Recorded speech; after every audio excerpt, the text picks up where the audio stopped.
Party.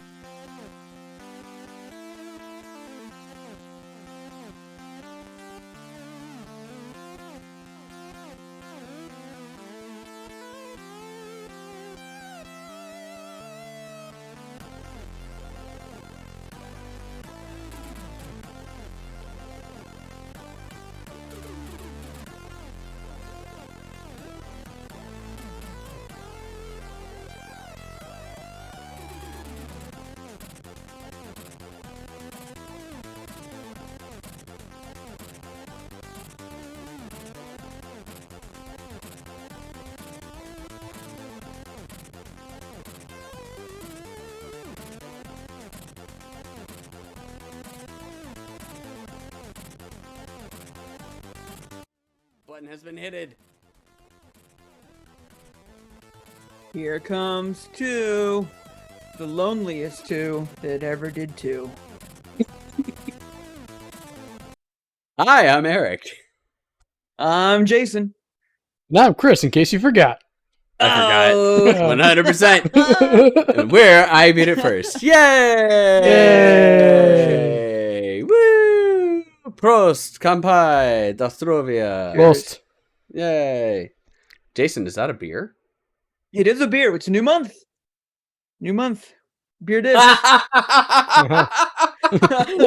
Mister, no, it's probably gonna keep going on after this. Let's face it, I'm just trying to get in shape. I'm fat. May 1st hits. That is a shape. Beer time! Party time! Got Excellent! my beer, got my whiskey. I'm back, baby. May Day. You couldn't wait until like Cinco or something like that. I totally forgot about Cinco until you and I were talking earlier today. And I wasn't like, even "Hey, wanna hang messaging out about Friday?" Cinco. Like- What's going on Friday? I looked at my calendar and was like, what's this event on my calendar? Click on it. Oh shit, I gotta eat tacos. It literally just says eat tacos all day on Jason's calendar. It's an all day event in Google Calendar, and it just says eat tacos all day. It just happens to land on 5th of May this time. Yeah, it's actually literally every Friday. My wife Friday loves tradition. me so much. She does, man. She better love tacos. Fuck. Tacos are the Who best. doesn't love tacos? Tacos are It's the Tuesday, so because we're recording on a Tuesday, and we had tacos tonight because it's Taco best. There Tuesday. you go. Mm. You know what else it is I had today? chicken fajitas. So it's Hey, that's close. Tuesday. Mhm. It's Tuesday, May 2nd, right? But this podcast isn't actually going to go out on like our normal podcasting stuff until tomorrow, which technically means that today is Chris's birthday. Happy birthday! Yay! Yeah. I love that look on his face about halfway through that spiel. He's like, "Oh fuck!" I know what he's gonna Well, and I'm drinking a birthday beer. What you is go. this birthday beer that you have? It's one you got me, Eric. It's the Asylum from Left Coast Brewing Company. It's a Belgian-style triple ale. Woo! I think that one was- 20%. Yeah, it's like that one was like 10 something. That one's a little strong. Yeah. Chris is having Asylum one beer is- tonight. Is in the style of a Belgian triple. It has beautiful golden colors, relatively light body is deceiving for a beer of its character. It has a sweet and spicy, complex, fruity aroma and flavor derived from our distinct Belgian yeast strain. Asylum finishes with a subtle, warming character to help you relax on any night. Did that say a Oh footy yeah, I'm definitely aroma? doing that. Fruity. Footy? So it's either talking about Footy? Chris's feet or Yeah. it's talking about soccer. One of the Yeah. two. I've pe- Both Asylum seen is an the- exceptionally smooth Belgian side brew. Drinking great beer brings the world together. Weather op Ade. Peace on earth.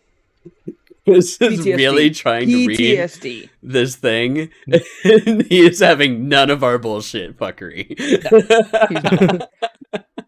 He's not. He is not. Jason, what are you drinking? I'm drinking very appropriately for a video game podcast. Stash Bandicoot. And Stash Bandicoot packs a punch with our stash of Citra, Anthem, and Chinook cryo hops. Discover a juicy jungle with notes of apricots and red berries in this hazy imperial IPA. Stash Bandicoot. Come on. Oh my god, that's fucking great! I love actually the NVIDIA broadcast. Like normally it tends to blur that shit out. No, it was like no, you need to see this. You need to see the need stash. to see this. The band- Actually, I think they've gotten better because if I hold up my sparkling water, you can now tell that it's sparkling water, and it look can't at be that. it can't be like mistaken for like a pink beer or maybe a seltzer or something like that. No, it's just literally sparkling water. Very cool. And what Very bourbon do you cool. have? Fuck, I was gonna look it up. This is the one you gave me for my birthday. We're all drinking Eric's gifts. Yay! Fuck. Yay! I forget the one that I got you for your birthday. What did I Looks like- get you? Fuck. I can see the bottle. I can. Fuck. It came in a gold case, which is really cool. To be fair, this was like the end of December that This I was 4 bought months this ago. bottle. It was a while ago, so I don't remember what it was, but it did come in a kick-ass case. Yeah, it's dope. It's good, and I've saved it for a long time. And you should be happy. I was just like, I didn't really drink for all of April. Now here I am drinking at home, and it's your stuff that you gave me. So sentiments all the way. Yay! That's right. All that proves is that all I give out is alcohol. Dude, it's like it's so easy. Eric, supporting can't go bad wrong. habits since I don't know, since I was born. I You can't guess. go wrong though. I mean, come on. I mean, like obviously, if you have a problem, stop drinking. Like we don't condone drinking in excess and all that jazz like that. But I mean, honestly, if you're of drinking age, like, and you have friends, that's all they want, man. Like, especially us now. Like we're 3 mildly successful like men. Like we have careers, we have jobs. If we want something, we go out and fucking. We all buy it. have I a mean, we're girl so- now. Mhm. We all have a girl now too. Yeah. We can do whatever the fuck. Like we're blessed. Let's just say that. Like hooray for us, high five, all that good stuff. All I fucking want is alcohol. Like you don't have like there's nothing you're gonna buy me that I don't already have like 8 of. Like stop it, alcohol. Like, I mean, Sirius and Lady Rose got me some Tin Cup. There you go. But, also good. I mean, this is 11%. I don't need to have that type too. I mean, there is one thing that we could buy Jason that he doesn't have. It's an Xbox Series X.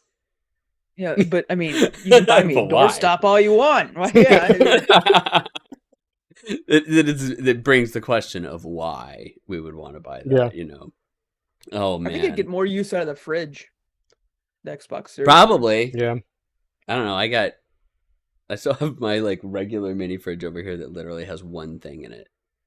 It has a C4 energy drink that's been sitting in there for a couple of days because each day I sit there and I'm like, am I going to do it? And then Chris canceled on the podcast last night. And then today I couldn't drink it because I had an appointment. And I'm like, well, okay, it's just going to keep sitting in there now. I don't like C4. C4 is not my favorite. I like C4 as like a pre-workout, like the powder and stuff like that. Yeah. That shit's amazing. Okay. The energy I drink, also like it as an explosive. Yes. point towards that of me. These are better than Bangs flavor wise in a lot of cases. I don't like a Ghost and a lot of the other ones too. When I stopped at the store, they didn't have any A-Shock, which would be like my first choice. A-Shock's always a good go-to. But so they actually had, because we tried these before your birthday, Chris, because we had to have energy drinks because it was Friday nights. But they have a Skittles, and then they have Starburst ones. They have a strawberry Starburst and a cherry Starburst. And I had the strawberry one. It's very it's very strawberry Starburst flavor. Not any like natural strawberry flavor, but it definitely tastes like a strawberry Starburst. And then the Skittles one's actually pretty good. I'm not gonna lie. It's probably better than most fruit punch ones that you'll find. I did make the mistake a couple of weeks ago of getting A-Shock tropical fruit punch, not realizing that the word tropical being in there actually meant something else. And the tropical had like huge overtones of like passion fruit in it. And I was like, oh God. There's no such thing as overtones of passion fruit, just because anything passion fruit is overtones. Yes, of passion fruit. but I wasn't even expecting it. Like I didn't think tropical. I thought that they just changed the name of their fruit punch and changed the can coloring on it. And I'm like, oh, okay, tropical fruit punch. That's the one I'll grab. And then I tried it, and I'm like, oh God. Like, well, I guess I'm choking this one down because I'm not gonna waste it. They do have a new popsicle flavored one from A-Shock that tastes just like one of those orange and red like bomb pop ones. You know, like orange the and red. You mean the red, white, and blue ones? No. But the big tall ones that not the one shaped like a rocket ship with red in the center and orange on the outside tastes just like one of those, and it's fucking delicious. Actually, sounds kind of delicious right now. It's really good. The only thing you do is you don't need 300 milligrams of caffeine at 9:00 at night. On a Holy work fuck! night. This episode is brought to you by A-Shock. Give us free shit. Yeah. They already did give us a shit ton of free shit before. Oh yeah, I do have a hat, don't I? A hat. I got a waterproof backpack. They provided us with a case of energy drinks for one of our Extra Life things. Man, that was glorious. It was. I was fucking wired. All right. Okay, let's move on to news, shall we? Video game podcast. Video games, Video James, Vidimo Jammies, Vidja Jammies. That's what I called it. We're only like 10 minutes in, Jason. It's fine. It's okay. I don't think it's long enough. We didn't go on a big enough tangent. We actually didn't go on a big enough tangent. We usually have giant fucking tangents. Yep. We should talk about, you know what I haven't seen actually used in forever? A sponge. When's the last time you saw a sponge? Like a real sponge. Like a real sponge. Yeah. I don't know. Yeah. Isn't that wild? Because a magic eraser doesn't count, right? No, it's not a sponge, because that's not the point. Magic eraser is... Can we talk about a magic eraser real quick, about how fucking weird it is that this sponge, not sponge that you're using, just disappears as you're using it? It's basically cloth sandpaper. You're decimating it, and it's disintegrating everywhere. But it's also it is also the soap. Like, the actual material is the soap. It's real fucking weird. Okay, anyways, let's get on to actual video game news. But they're great. So Magic erasers. How do they fucking work? Anyway. we made Nuggets, how did it work? This There we go. podcast All right, I brought to feel you by better now. ICP. ICP, man. Fucking hell. all right. I don't think you need to say you're insane if you're a clown posse. I think that part's a given. But I mean, it is an implied insane in there. Yes. But when you put it in there, that's when people know you're fucking crazy. Yeah. When you have to put insane in there, Because then when you're you really when you put crazy. insane into the word or into the name, like followed by clown posse, you technically mean insane clown posse. Yes. ATM machine. Okay. Yeah, ATM machine. RAM memory. Okay, so we made a joke about buying Jason an Xbox Series X. That might be something that needs to happen because Xbox's sales, as we talked about in the last podcast, were in a major slump in the EU. It's not just in the EU. They're in a major slump in everywhere.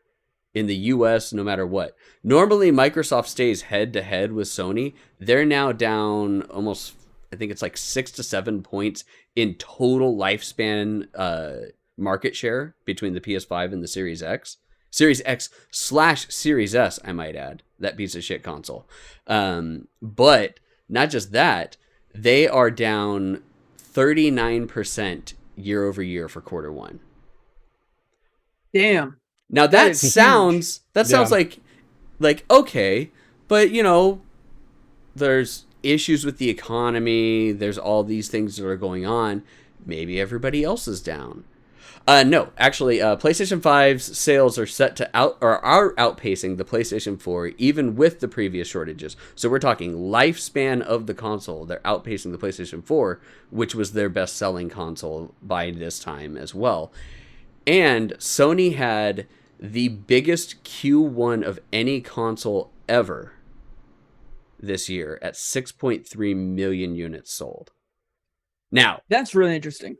that That's one's really interesting. Now that number that title could be vastly different if Nintendo released the Nintendo Switch 1 month earlier and got 2 months into the first quarter of 2016 or whatever when it fucking came out.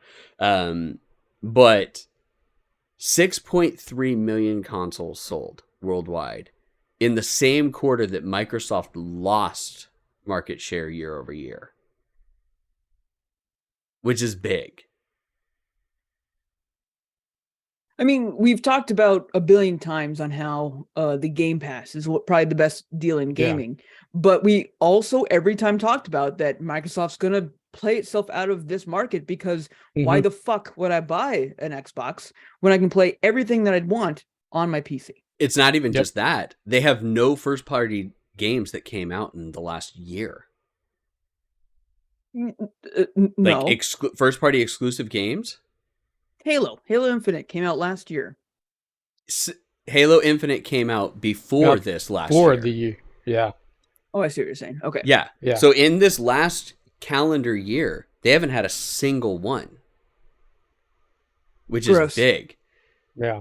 That's huge for them. Like, not having those exclusives is a problem. And now you could make note of saying like, oh, well, they're probably just trying to tank it so that they can get regulators to allow, you know, this thing of Activision, because they're like, well, we don't have first party titles and we need to compete with Sony, blah, blah, blah, blah, blah. Except the UK has ruled against the Microsoft Activision or the Microsoft acquisition of Activision. Which is another Just big the UK problem. though. Just the UK though. No, Just just the the UK. UK. But the EU still hasn't levied, and the US has already filed suit. So now with the UK officially denying it, not even like filing a suit, just straight up denying it, the EU is probably going to follow suit with it. The US obviously is. Like, they just did a different route of doing it. By filing a lawsuit against them, they're saying no. But the UK market is still pretty fucking big. And if they block it if the UK blocks it and this merger still takes place, they cannot do business in the UK. Well, which we'll would chuck be that up big blow for 'em. to we'll put that in the one benefit column of Brexit. Yes. Thank you for remembering to make that joke, because you made that joke in Yes. Slack chat like a week ago, and I was hoping that you would remember it, because that is correct. It is the only good thing to come from Brexit. But yeah, that's a huge issue. Bobby Kotick made a pissy statement about it, talking about how bad it was, blah, blah, blah, blah, blah. It was a bullshit. Like, it was like the whiniest press release that I think I've read in a while. It was pretty bad. Microsoft is on the hook for $3 billion if the deal falls through, and they are reportedly preparing for the worst. Like, Microsoft is preparing for this to go south and them not to be able to do this purchase. Now, the weird thing, though, is demonstration of how the stock market works. And I sent this into our Slack channel right before, because I was like, I told myself, I'm like, okay, I need to double check this the night of the podcast just to make sure that we're good. So Activision Blizzard, you would expect it to happen on April 25th when the news came out.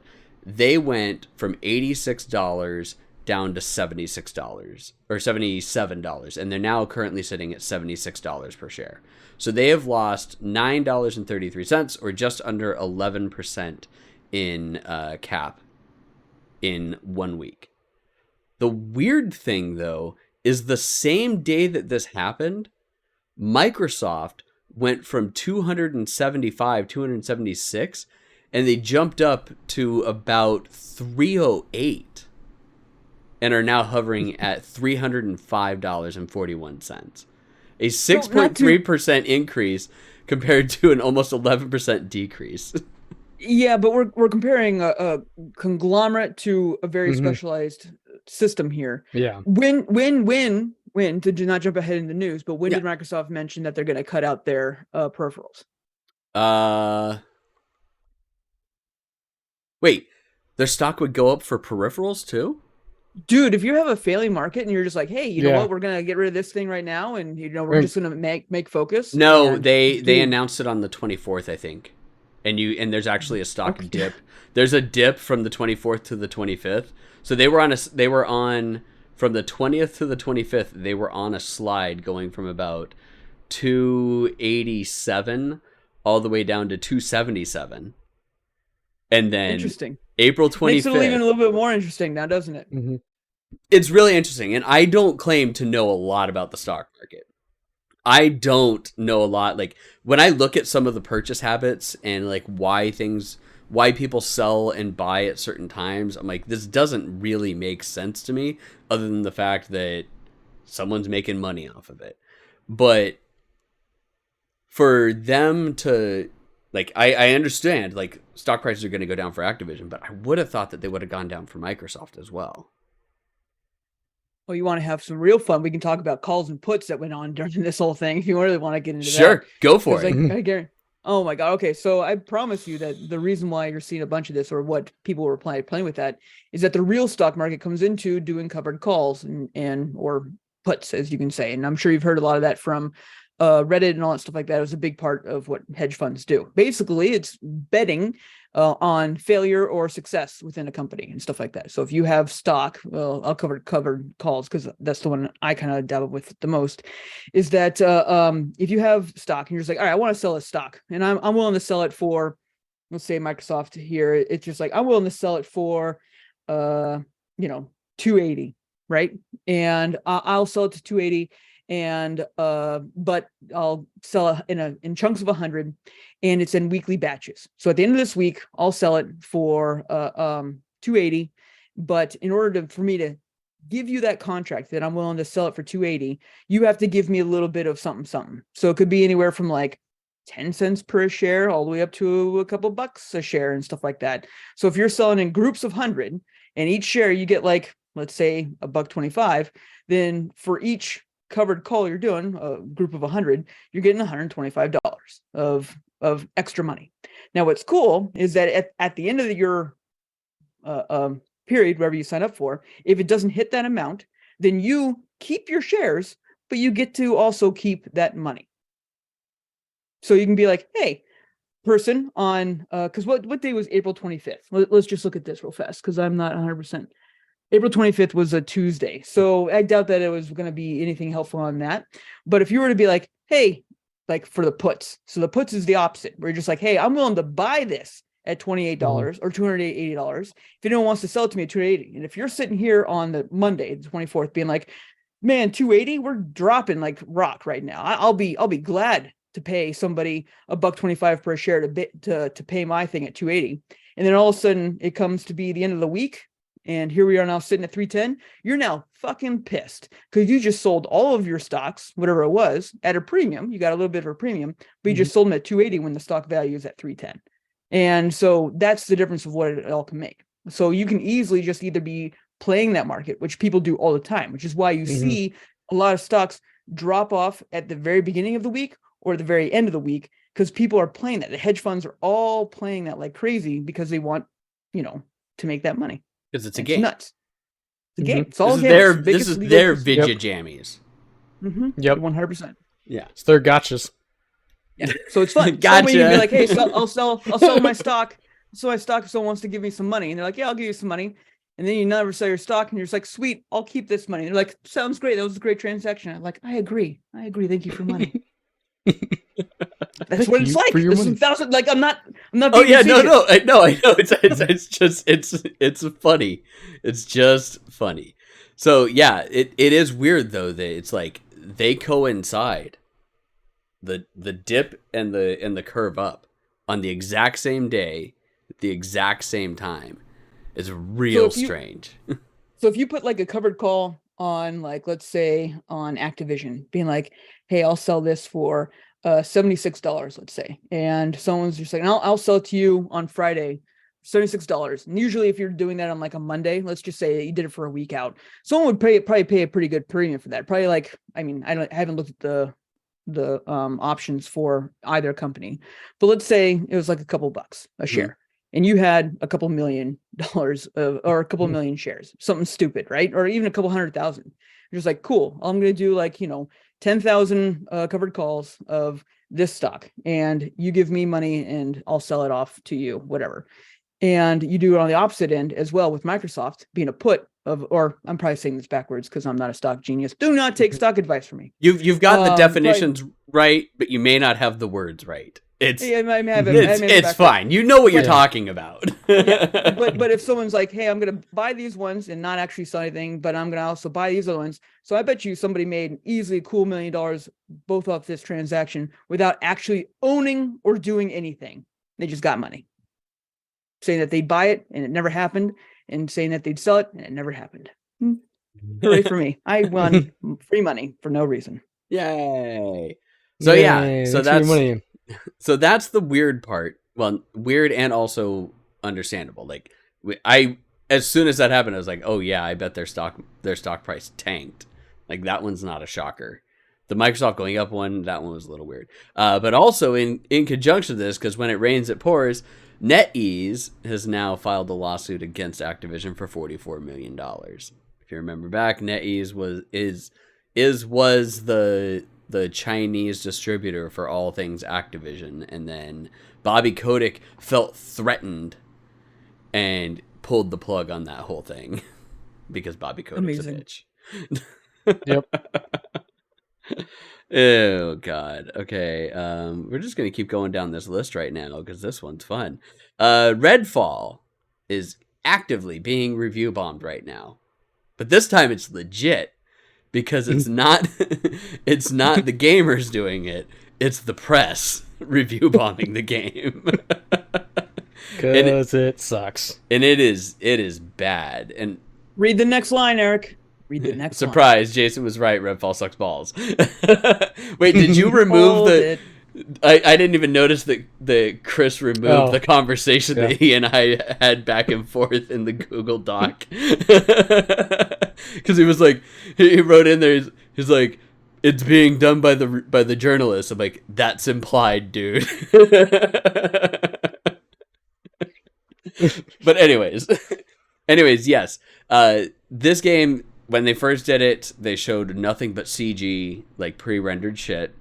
which is Mhm. fine. We're used to seeing that.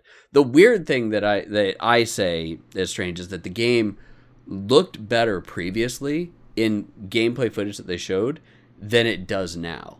Like in the play tests and everything that we've seen, it looks completely different than the gameplay that they showed off like 6 to 8 months ago, which leads me to believe that they built it, made it look good, but then the architecture for the game and the live service portion for it and everything like that couldn't handle it. And they had to scale it way fucking back. Yeah, 100%. Yeah. I mean, this has been going on since the PS3 era, like even before that. Oh. Like it's just Oh like, yeah, it like is a constant what was the thing. game that did Killzone? that? Killzone, yeah. Killzone. Yeah. But you can always tell. I mean, to your point, Eric, that this game showed off like, hey, it's just like, look at this great game we're doing. We're going to show off all this exposition and all this CG and story stuff, and not really get into the gameplay. For me, it's just always like, you have a multiplayer battle or a shooter like this type thing. You have to be very careful, because it is so easy to get into just bullet sponge hell, bullshit, boring, who gives a crap, repeatability, I mean, shit, the last 5 that were released, I mean, Left 4 Dead was probably the last good one, in my opinion. Honestly, that was just like, this is a lot of fun, where I had like just nonstop fun. The most recent one, like Run Back for Blood or whatever it was called. What The most it? recent yeah. one is the Warhammer, is the 40K one. No, I don't even Vermintide. count Warhammer in any of Or these, no, because they Dark do Tide. their own kind of thing, and they're on their own. Like they Warhammer, like, as unfortunate as it is, Warhammer, they make some fun games. Like, and by they, I mean just the Warhammer brand. Yeah. But Warhammer has a really hard time of hammering down a true, fight me, a true AAA experience. Oh no, like, no, they give 100%. really good games, Yeah. but none of them are just like, wow, that was just polished. This is going to be like game of the year. They've not even come close to ever releasing one of those. Like Space Marine. And so Space Marine could have Space- been so Mhm. good, but it was just meh. Space Marine 2, they're really trying again. I don't know if it's going to actually do it. I mean, Vermintide's fun as well, like, and that's in the same Vermintide, category. Dark Tide. But it's just nowhere near, like, it's just like, yeah, you get it. It's a Warhammer game. And the fact that you say that and everyone's just like, oh yeah, totally, speaks volumes to what we're talking about. It's just like, of course, it's a Warhammer game. It's just not there because it's only for nerds. Guess what? Nerds fucking love this shit. Make us fuck a space yes. opera. Make us a space Yeah. opera. Like, why can't we get like the AAA experience of a full-on fleshed out Warhammer game? Like, I would just be like, wow, a game that, like, give me the 100-hour RPG Warhammer experience. like a where it's just little- like, I was almost we're thinking gonna like go a nice into little Old the Republic. fucking lore. Yeah. We're gonna do it. It's gonna be 5 games. Each one's gonna be 300 hours. You're gonna pay $100 for each game. I wouldn't give a fuck. If they're just like, no, we're making this 1000% to the T. I'd be like, I'm here for it. Let's do it. Well, and the biggest problem with Warhammer is you have to find that line to where it's AAA success and you still are true to like the main fans, because you could go into the AAA success thing and then people get pissed off at the use of all these different races and stuff like that. No, I'm gonna compare it to Lord of the Rings. Like, Yeah. like the fandoms are there. And if you look at Two Towers on the PS2 and then Shadow of War on the PS4, was it PS4 that it came out, or was it PS3 originally? I think it was 3? Holy shit, Maybe. man! It's like, Shadow, because Anyway, it was Shadow Shadow of War, War- then Shadow of Mordor. No, Shadow of Mordor, then Shadow of War, right? yeah, no, Shadow of War was the first. I think I have it right. I think it was 4. Oh god damn it! Yeah, it was a 4. It was a 4 and it was Shadow of War. Yeah. So, Okay. So Shadow of The, Mordor was the first one. no, right? Shadow of War was the first one. Shadow of Mordor was the second one, or whatever the second one was called. Because I didn't even buy the first one. I only bought, or the second one. I only bought the first one because I was super eager, and then it was amazing, and I was happy I did it. Shadow of Mordor was 2017. And Shadow of War... No, wait. Stupid Google searches. No, Shadow of Mordor was first. No, it's not. I Yeah. didn't buy Yeah, the Shadow of second one. Mordor was 2014. Bought It the was second still one. a PS4 game. And Shadow of War was the second one. All right, so I'm also an idiot because I did buy both. Yeah. But it was more of like I literally I typed into Google Shadow of Mordor, and it was showing me was it took me to the top link was a Wikipedia for Shadow of Mordor, but then on the right hand side, Middle Earth Shadow of War instead of Mordor, because Google sucks because the algorithm's horrible. But yeah. Well, anyway, the first one was fucking amazing. I remember we saw it at E3. I even got a shirt, I believe, and I loved that shirt. I loved that fucking game, and they did such a great job, even though it had barely anything that was from like the movies or anything like that. And it was just about the lore, and that's what I'm saying. Like that was a great AAA experience, even though it's from WB Games, which is not known for making amazing Great games. I mean, they do make good games. I mean, Injustice. Batman series, Good games. fantastic. Not necessarily always like Injustice great fighting fantastic series was games. pretty good. Injustice was good because they did a good job of making story in a fighting game, but at its core, it's supposed to be a fighting game, and it was a shit fighting game. Sorry, I didn't like it. Like it was not a great fighting game, but it was fun. It was fun because they had like a great story for a fighting game, which is just like, wow, we've never seen this before. I normally don't like fighting games a whole lot, but I've stuck through all of Injustice because like I gotta know what's next. I gotta do it. That story is awesome. Story. They did a great job with the story. But the reason why there's not like a big fandom around Injustice is because at mechanic wise, it's not a great fighting game. And that if you can't be like, hey, it's a great fighting, it'd be like Gran Turismo is just like, hey, we're gonna make a great story, but you know, there's only 2 buttons and it's braking gas, and that's all. Like no steering, it's auto for you. Yeah, you don't have worry. to steer. It's all on rails. It's all on rails. Like just like okay, like you're not Gran Turismo anymore. You're not a racing game then. You're just Which yeah. kind of speaking of which, the trailer for the Gran Turismo movie came out today. Jesus. Oh God, I haven't watched. Didn't they it make yet. this? Didn't they make this movie already with Tom No. Cruise in the 80s? Days of Thunder in the 90s? I mean, the trailer does look too bad 'cause it's kind of based off the whole GT Academy thing, Yeah. where it's taking a gamers playing Gran Turismo and then put them in actual race cars. Yeah, and it's So it kinda could lends be itself to that. okay. Like Yeah. it could be okay. I mean, 1990. you know what it's not? That's still the 90s. You know what it's not though, at least? Although they did probably make it in the 80s, Jason. At least it's not the fucking Twisted Metal series. yes, Cuz Fuck that shit. it's gonna That be episode's that. 1,000 times better than that. oh my god. Okay, anyways, Redfall looks like shit, plays like shit, is 100% shit. surprising no one. I still kind of want to like give it a try on Game Pass because it's going to be on Game Pass. I have so many other games to play anyways, though, that I really don't feel like testing out a steaming pile of shit just to be able to say like, yep, nope, I played it. It's shit. It's shit. Yep, I did it. I was right. I don't want to do that. I'm good. I think I'm good for right now. Maybe they'll believe patch I it and forgot fix about it in a these. year and we won't have a problem. What, Jason? Can't believe I forgot about both of these.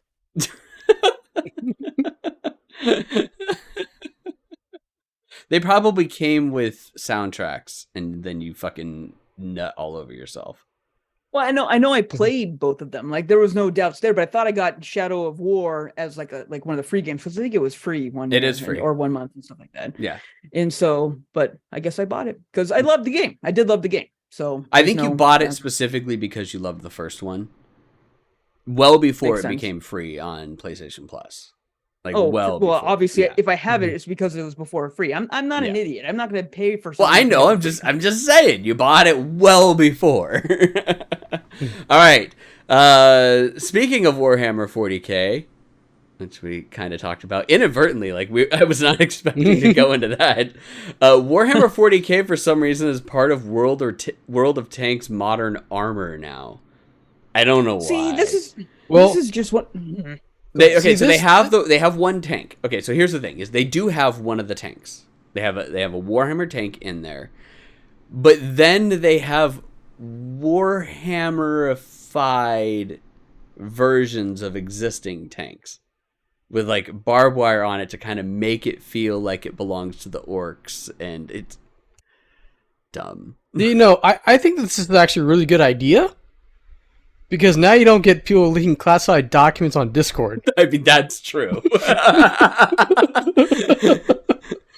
Jesus. Yeah, there's nobody leaking classified documentation telling them how they got it wrong with the Lehman Russ when they're just leaking like the 40K, like the most up to date Imperial book.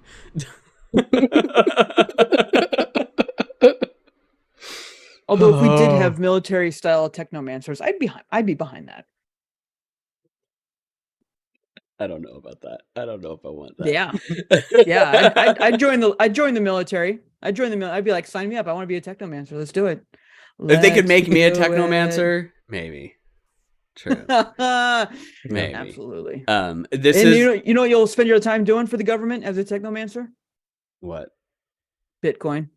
Mining Bitcoin. No. It'd be Imperial coin. Yeah, You'd be mining Imperial coin. For the Emperor. Coming soon, but I'd be the first Imperium coin. This is our quarterly reminder to people. Again, stop leaking classified documentation about actual military tanks on Discord and Reddit to tell the developers that they got it wrong. Like, does this happen in World of Warships? I don't know if I've heard of this same thing happening in World of Warships. Well, I think it just speaks more to the clientele of World of Tanks.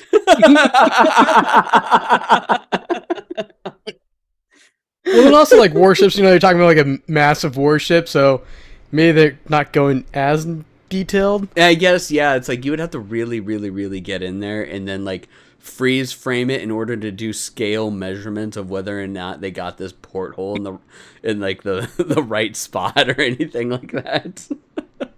Like I think it's a little easier with tanks. Like, oh no. Oh, joystick man. is 3 inches to the left. Speaking of classified information, IGN Japan has leaked Tears of the Kingdom information, or had leaked Tears of the Kingdom information. Tears of the Kingdom. Tears of the Kingdom. Turs. Tears of the Kingdom. Tears of the Honor End.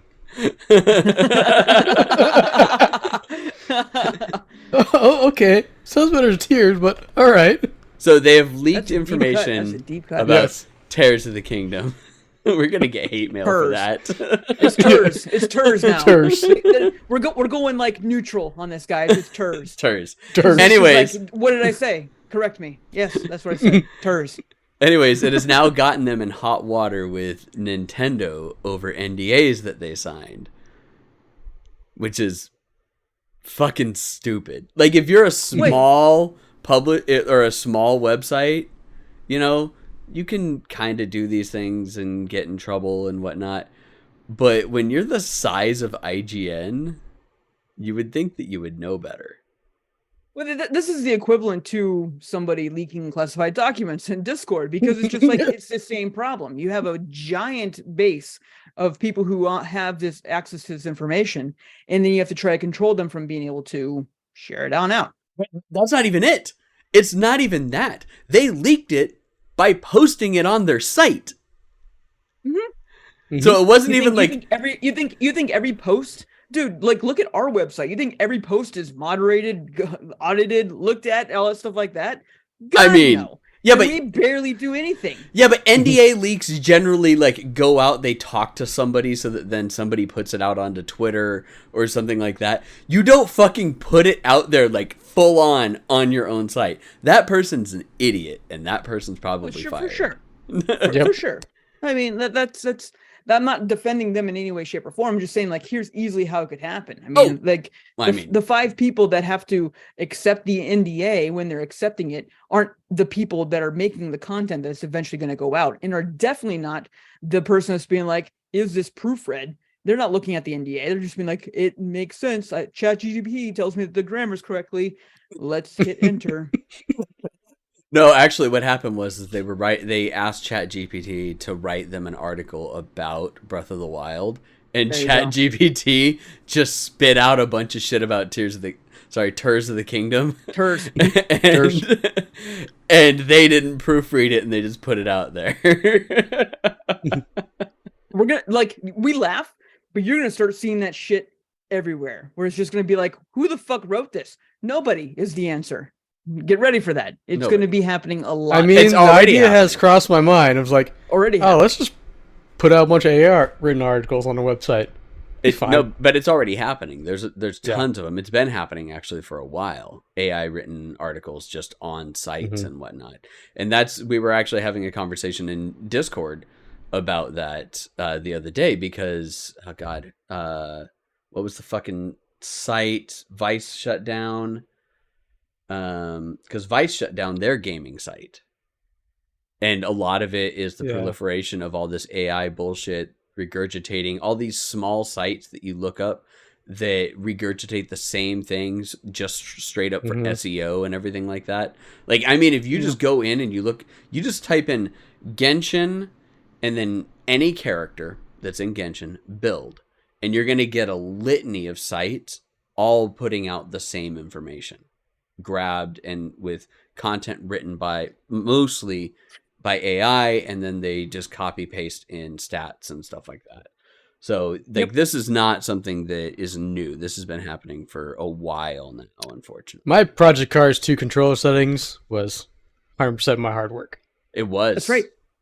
Yeah. But I mean, like to Eric's point, like that's very much just like copy paste AI. Yeah. Like what we're gonna get to is completely OG AI is what I'm talking about. Oh no, where but you're the not gonna be original able to be articles like- are being written by AI. That's what I'm saying. It's Well, like, of course, but I mean, it's Yeah. gonna be like it's gonna be even further deep than that. Right? You can be like, hey, make this like take this article, like literally, this is a phrase you can chat that you can put in a chat GPT and be like, take this article link, make it sound like it was written by a Jamaican. And it'll write you a fucking thing that you're just gonna be like, It what will. the hell? Amazing. it And doesn't you care can how word on long it. it is. It really doesn't. It will do it. It will do it. And you can just be like, sweet, I'm going to post that. And it'll sound like I'm coming straight from the ions, bruh. And it'll just be like amazing. It's I have stupid been- and it's scary. I have been playing a lot Island Jason, brah. with translations. Because with my company, it's a global company, and all of our stuff if it's outside the US, it has to be in 6 different languages.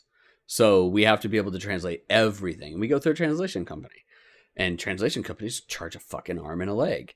So I've been playing with taking some of the stuff that we get, looking at it, running it through for the translation, seeing what their translation is, taking our portion, translating it into it.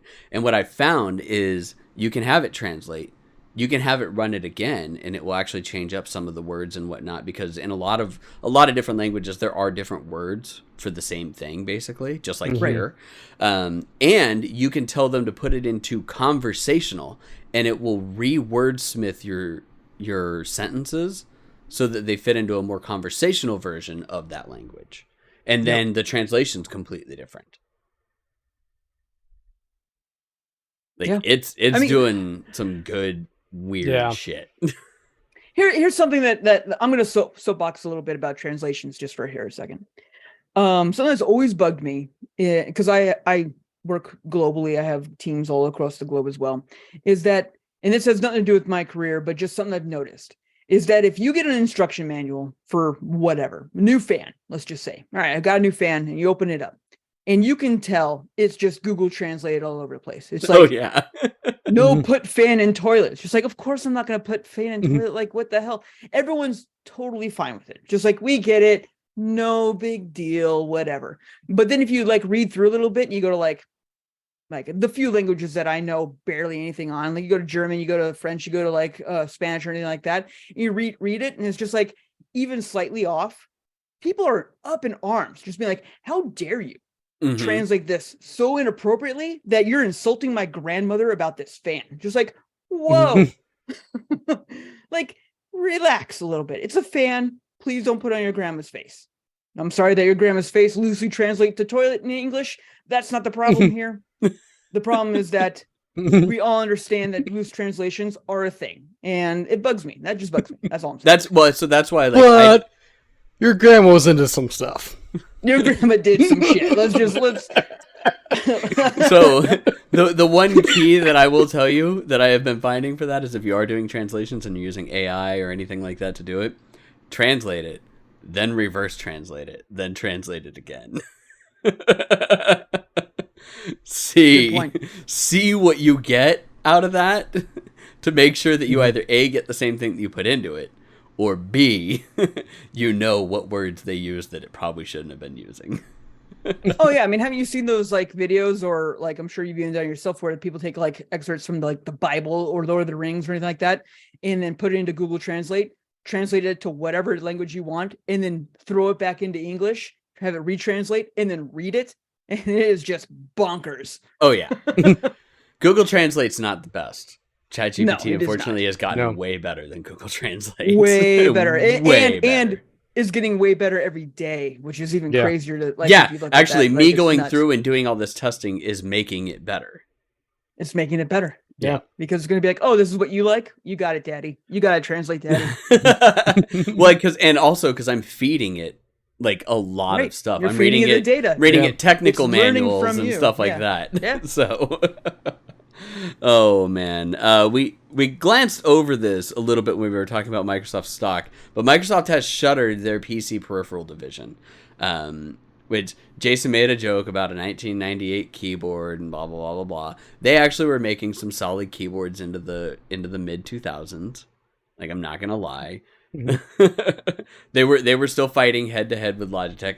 I honestly thought that they shuttered it a long time ago, though. Yeah. I was just like, when was the last time that I remember seeing Microsoft on my mouse? And it was literally when I worked at CompUSA still. Well, and so I was that just like, it's because they pulled the logo off the top of the mouse a while ago. oh, okay. Well, that makes me feel a little bit better. Because I was like, I remember that mouse very fondly. It was white. It was one of the first optical mice, and it was like had a red bottom. So it really glowed. Yeah. Like when RGB wasn't a thing. I loved it. I loved it.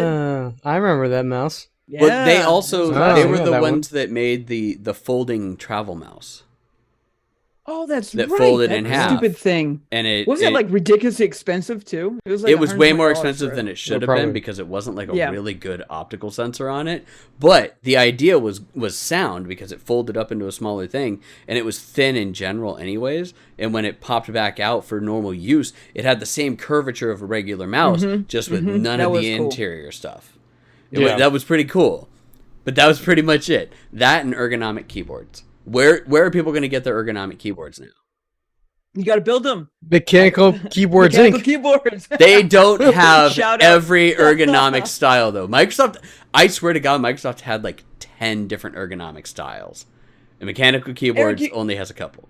Eric, you bring up a fantastic point. You know what Microsoft has done a really good job over the last like 15 years? And that is dealing with ergo or special use case peripherals. Yeah. And it's just like, why do they not expand on all of those themselves, like to the moon?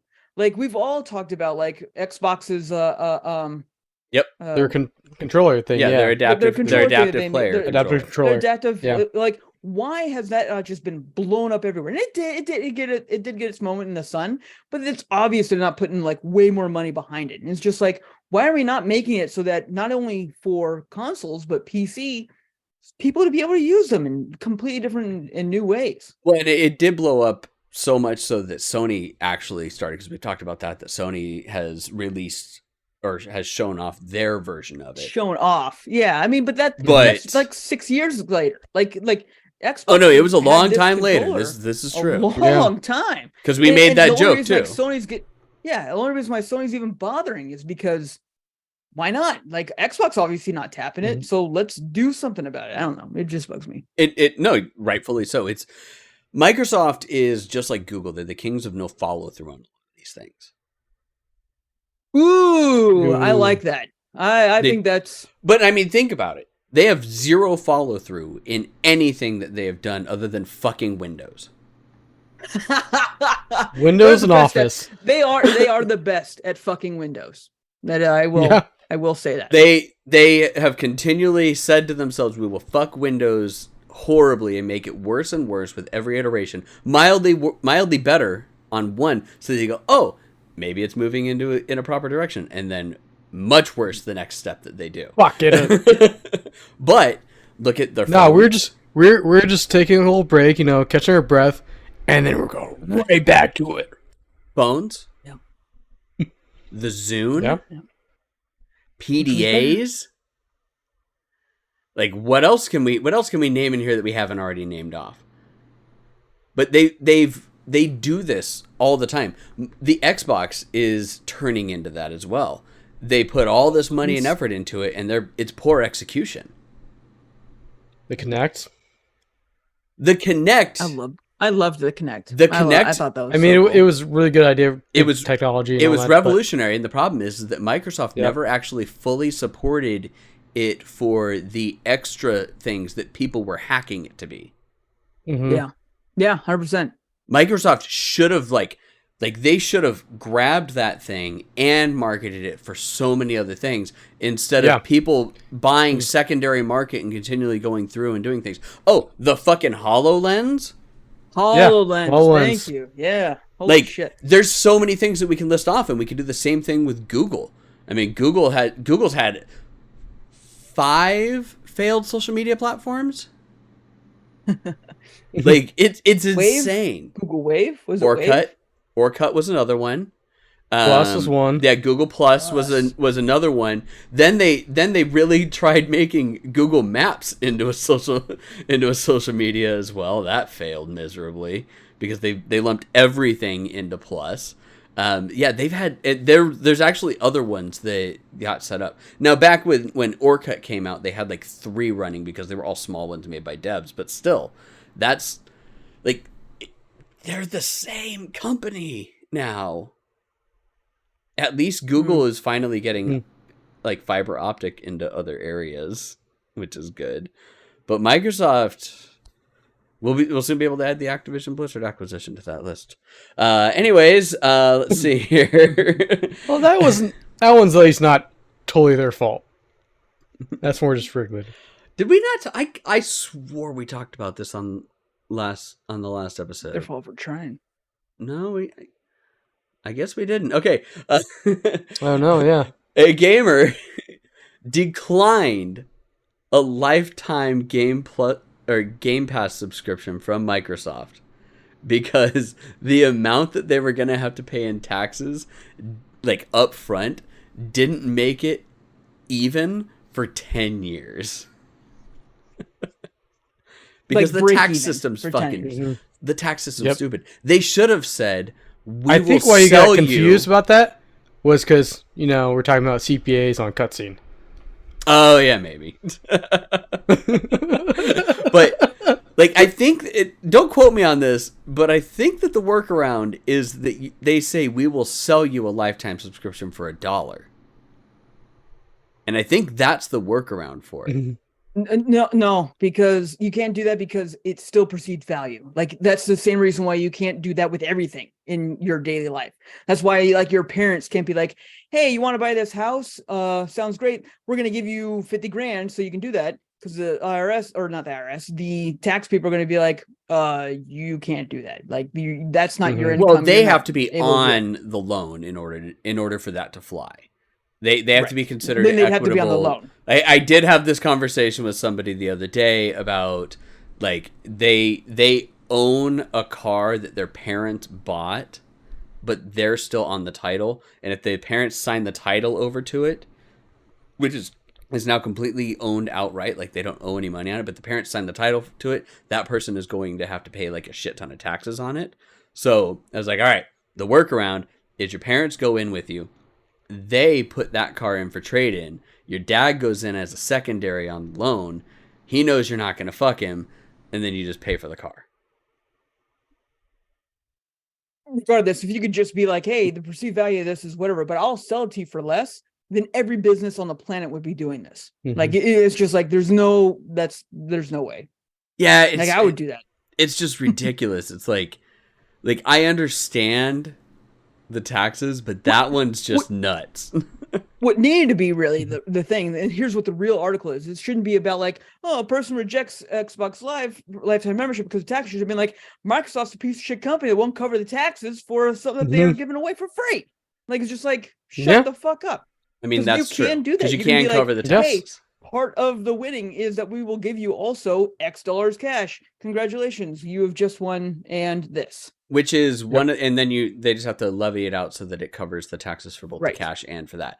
But that's like one of the things that like a lot of a lot of companies do that with cars and shit like that, or like the whole Oprah Winfrey thing with the you get a car, you get a car, you get a car. They all owed exorbitant amounts of taxes on it for cars that they didn't pay for, that the car manufacturers gave away for, and then they didn't cover or anything like that, which is just astronomically stupid. But that's why I like when you hear of like some actors and whatnot, when they buy a car for somebody, they either stay as the owner of the car, or they also pay the taxes on it too. So that's like The Rock bought, I remember seeing an article, The Rock bought a $100,000 lifted truck for his stunt double, and he paid the taxes on it as well. So it's like one of those things. But yes, you're absolutely right. I wasn't like making fun of the gamer with this at all. Like, I was looking at it and it's like, yeah, he had to turn it down because the taxes were going to be so like exorbitant. But you are correct that Microsoft really should have like paid the taxes on it, especially for something so small. Like this is like there's a Simpsons episode about this whole thing where they give away the elephant, and Bart's just like, no, I want the fucking elephant. Give me the elephant. And everyone's just like, no, everyone just takes the cash prize because you're stupid. The taxes and all that stuff like that on the elephant would be nuts. Obviously, the Simpsons said they got the elephant instead, but that's 1,000%. Like all these things you hear on the radio or TV or anything like that, they're 99.9% expecting you just take the payout. Hang on. Did that Simpsons episode happen before or after the Pepsi stuff? Right, with the Harrier? Dude, look that up. All right, Stampy. Stampy's the name of the elephant. You look that up. You look that up, Jason. Google it. I'm going to move on to the next thing, in which case Microsoft is beta testing a new Xbox UI that, in my opinion, looks better than the PlayStation UI. It's designed to be able to actually, from what I was reading, is it's supposed to be able to support wallpapers, which for some fucking reason, Sony decided to completely remove that functionality in the PlayStation 5. But if you just look it up, like Google the Xbox beta UI, it looks pretty good. Like, the Sony one is really annoying in the PS5. It's still not bad.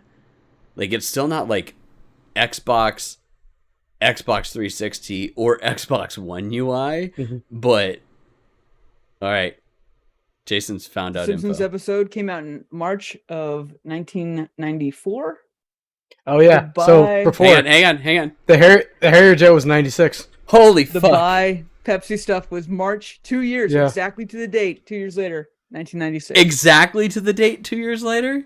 Pretty much, March 1996. Oh my In March of 1994. God. They're the true prophets of this day and age. Yeah. They have predicted everything that could possibly ever happen. Simpsons did it. Not even Simpsons did it. Simpsons predicted it. Like, there's a difference between that South Park Simpsons did it thing and the Simpsons predicted it. Like, their writer's room is the fucking Nostradamus quatrains. Like, they're all doing peyote and spirit walking and seeing the future. I swear to God. Has anyone ever tracked like their lineage back to Nostradamus or something? Like, it's probably the case. It's probably the case. They're probably doing the same fucking drugs that Nostradamus was doing. That's why I'm saying that they're just doing peyote and they're time traveling. Like, they could be the offspring of Nostradamus. They very much could be. Nostradamus was doing a shit ton of drugs, and there actually are like there's interpretations of like his things that still will tell you that like he was actually accurate. Like, what would, if you were somebody from that day and age and you looked like you were able to glimpse into the future and you like saw cars on the street and airplanes flying in the sky, what would you think they are? Monsters, dragons, like all sorts of crazy shit. Like, some of that stuff is crazy. You can go down fucking rabbit holes with that on the internet. All right. Let's see here. Next, we probably should have talked about this one earlier, but this one's funny. I put it in here exactly as this just because it's hilarious. Internal Sony data shows that people may not like paying $70 for a game after all. No fucking shit. Surprise. So this is data that came off of their quarterly earnings that showed that they actually have a huge downturn in quantity of games sold, both physical and digital. Although it is, as far as downturn in Revenue. no, it's not in revenue, but it's also up, but it's not as up as it should be for where they're at. Like it's a quantitative, like, comparative number for it. So there's a downturn in quantity of games sold, but revenue is up, and because they're making more off of the revenue on it. But they're also selling more games than they were because of the fact that they've got so many more consoles out. But it's a weird thing. It's just that they're not selling as many as they should. It's more of that like how many games per console are being sold. And it's also like, well, it's also the kind of thing with like something like Genshin, where it's like, okay, it's free, but people were spending money in the gacha and the skins and all that kind of stuff. That's also true, because so they're spending money on other things, not on just the game. Well, and Fortnite. So it's like all that kind of stuff. So yeah, they're not buying a lot of the $70 games. The ones they're buying, they're spending money on dumb shit or on free games. Yeah, they're buying all the extra stuff for it. Yep. So, and that one was a little interesting. Speaking of Genshin, Honkai Star Rail, like, dude, we're doing great on segues for this right now. Honkai Star Rail has passed 20 million downloads. It passed 20 million Fucking downloads nuts. in 3 days. Fucking 3 days. And that's just PC and mobile. That does 'cause it's not not anything include else right now. PlayStation. Because unlike Genshin, they did not release simultaneously on PlayStation. They are still working on a PS4, PS5 version of the game, but 20 million. That's and that is double the amount of pre-registrations, or more than double the amount of pre-registrations that they have for the game. Which is kind of like one of those things of like, you look at the pre-registrations and you're like, well, theoretically we should sell twice that amount for it, because there's the people that don't pre-sale or anything like that. In this case, pre-registering it, you just did it so that you could bump those numbers up and get more perks when the game finally launched. But yeah, 20 million. I don't even know how much money it's made, but I have seen streamers already wailing. The amount of videos that I've seen of people being like, here's what $1,000 gets you in Star Rail. It's just like, oh my lord. Oh my god. Well, I mean, if it's already got 20 million downloads, so say you average $1 is $20 million. But you know that they're averaging more. They're averaging way more than that, even for people that haven't spent $1 on it, like me. Yeah. Yep. So average per person is like, so $10, that's 200 million. $100 per person, 2 billion. Yeah. Let's be lenient, and we'll say for all the people that don't spend and whatnot, it's 20. Let's say it's 20. Can we like skip all this like pretense and bullshit and just get like our own like avatars for Twitch and all that shit like that to just be like little lolly girls? We'll make so much money. We can doing this podcast. Yeah, we can. I mean, okay, so here's the fun part, Jason. Hoyo Lab actually gives you access to the 3D models, 100% for all of them. So, Jason, do you want to be Klee? No, I don't want to be Klee. You sure? Because I want to be Bailu from Star Rail, because she's this tiny little like dragon. She's got like a big old dragon tail that comes out and everything like that too. I'll be emergency food. There you go. There you go. We got our Paimon. Chris, you've always been our Paimon. Let's be honest. I know. Think that's actually great. Let's be real. I think that's actually really fantastic, to be honest. 20 million. So let's say $20 though. That means that they've made $400 million, which is insane. But it is a good game. We'll talk about that later. Let's see here. Netflix. All right. So speaking of subscriptions and people paying money for things, Netflix lost 1 million subs in Spain due to their new password rules of password sharing and whatnot. To put that into perspective, the population of Spain is 47 million people. So they lost 1/47 of the population. which doesn't sound like a lot. Like when you look at it, you're like, oh, that's a pretty like, you know, highly divided fraction. No, that's a lot of fucking people. Yeah. That's a lot of fucking accounts that got dropped within that time I frame. don't know. It's all a game. I mean, they're building up whatever so that they can then release like whatever bullshit they want to like release at the end of all this. Because there's the reason why they're not going to like the full on markets like at the beginning. Oh, it's coming to it's already in Canada. We just haven't gotten numbers out yet, and it's coming to America in the summer. So that's like one of those things of like it's going through.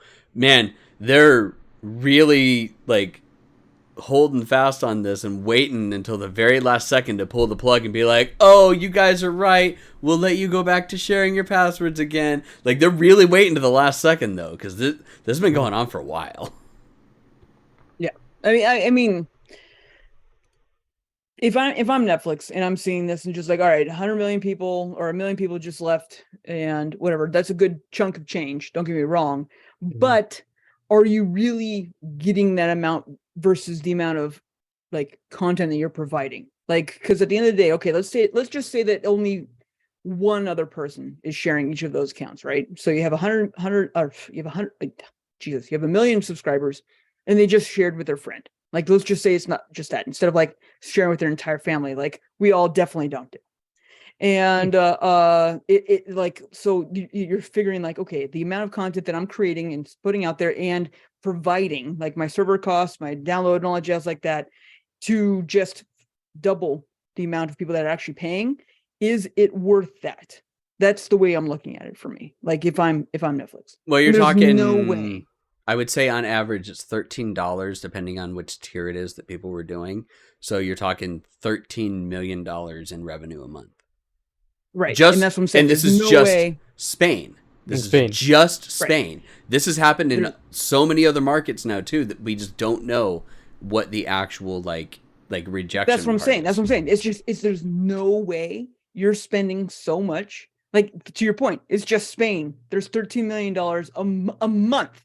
This is a year. This is a month. The amount of content that you're bringing and putting out just for 1 million people, which I honestly, at the top of my head, I don't know how many people subscribe to. It's not just, Netflix. But it's obviously it's not that the entire country of Spain unsubscribed to Netflix. Yeah, no, of course not. No, but what I'm saying, but that's what I'm saying. It's just like, but also the entire country wasn't subscribed. So yeah, there's no way that 16 million out of the like $1 billion you're bringing in every month just from Spain isn't covering the cost of people sharing their passwords. Like I that's what I'm trying to say. Oh yeah, no. Like, but what we're saying though is that we don't know how many people have unsubscribed, because I've heard of people doing it in America even pre this happening, and it's happening in other places. We just don't have hard figures for other people. So this is like it's very much a question of like how much money are they going to be losing from this? If just Spain is $13 million a month, where is this hit going to happen everywhere else? And Chris, you look like that beer's a little weird. It is a little weird. Which one is it? He opened a new one. The change of scenery. The Double New England style IPA. Oh, because it's the New England style IPA. But it's weird. What kind of hops are in it? Does it say what kind of hops? No, it doesn't say shit really. It's just like it's just got a giant hop on the side. And then, yeah. Sorry, I was trying to figure out. I'm like, is that look Chris like not liking what Jason's saying or not liking the beer? And then I was like, no, it's probably the beer. Yeah. Okay, but yeah, it's like I want to know how much they're losing. Well, and we'll have to wait to see like quarterly reports and stuff like that once it finally comes out of where they're sitting. But I don't know. We'll see. AMD has announced new Ryzen Z1 and Z1 Extreme handheld processors for handheld devices. And by handheld devices, this could theoretically be phones. It's not going to be phones. It's primarily Steam Decks or Steam Deck clones. That's what they're looking for. Or whatever. Yeah. The very first one that's actually coming out that's going to be using that is the Ayaneo, Ayaneo 2S. That's going to be the first one to use it. the processors themselves provide 2.8 and 8.6 teraflops worth of processing power, respectively. And to put it into perspective, the Nintendo Switch is 0.4 teraflops. So the reason why we talk about the Nintendo Switch, though, is the Nintendo Switch is running an older NVIDIA architecture. So this is AMD getting into the full-on handheld architecture, like what NVIDIA has been doing for years. They did tablets. They have the what's it called? What's their television thing? The Shield? Their Shield, yeah. Because it was the Shield tablet, and then the Shield TV the Shield, appliance and whatnot. Yep. Which those are really good units. But when the Nintendo Switch came out, they launched on an already old NVIDIA architecture set. Yep. Like NVIDIA had one that came out months before that was so much more powerful, and everybody was thinking that it was going to be that architecture that Nintendo was going to be using, and then it came out that they were using the generation before that, which still just tells us or adds fuel to the fact that the Nintendo Switch is vastly underpowered in this day and age. It was already underpowered to begin with, and it is vastly underpowered now. And they really need to launch their next console, like, now. Preferably before TERS was even announced, but hey, here we are. Yeah. All right. Also in cool tech news, Matrox. That's right. Matrox is back into like the mainstream of tech news. If you don't know, Matrox has made video cards forever. They used to make their own graphics cards that were really great for video editing way back in the day. But they have launched new single slot GPUs. That's right. When's the last time you heard about a single slot, one slot GPU, everybody, coming out? The only drawback is that they are Intel A310s and A380s. Which are adequate entry-level processors or GPUs that you could have. And, not going to lie, get an A380, use that for your streaming PC. Yep. Because that's already going to give you really good video codec encoding straight out of it, and that's what you need it for on a streaming PC, is just the video coding. Yep. So, that one's interesting. That one, it was Matrox. Two, that they were single slot video cards. And three, that they're coming out because the A380 hasn't actually made its way to the US yet. It was primarily a China only video card for a long time. That one was interesting. AMD Ryzen. Okay, we're gonna talk a little bit about this, but not too much because this is a fucking rabbit's hole, especially after watching. Watching the Gamers Nexus teardown of this. Like, this is just the whole thing. A combination. It's not just the processors, but a combination of AMD Ryzen 7000 X3D processors and bad Asus and a little bit Gigabyte motherboards are causing them to not only burn themselves up, in some cases, rupture. Like silicon cracking, getting up over 200 degrees Celsius, burning the processor. They had a couple that they burned the actual like pin set on the motherboard as well and fried the motherboard.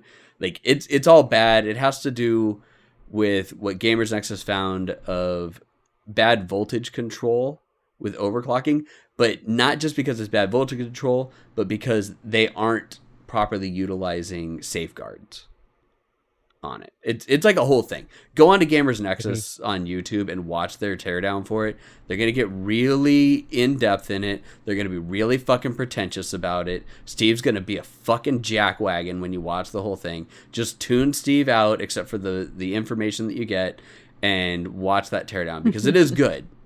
They just have the worst fucking delivery of all. Like, it's just the worst fucking YouTube site. Actually, no, sorry. Linus Tech Tips is the worst. Yes.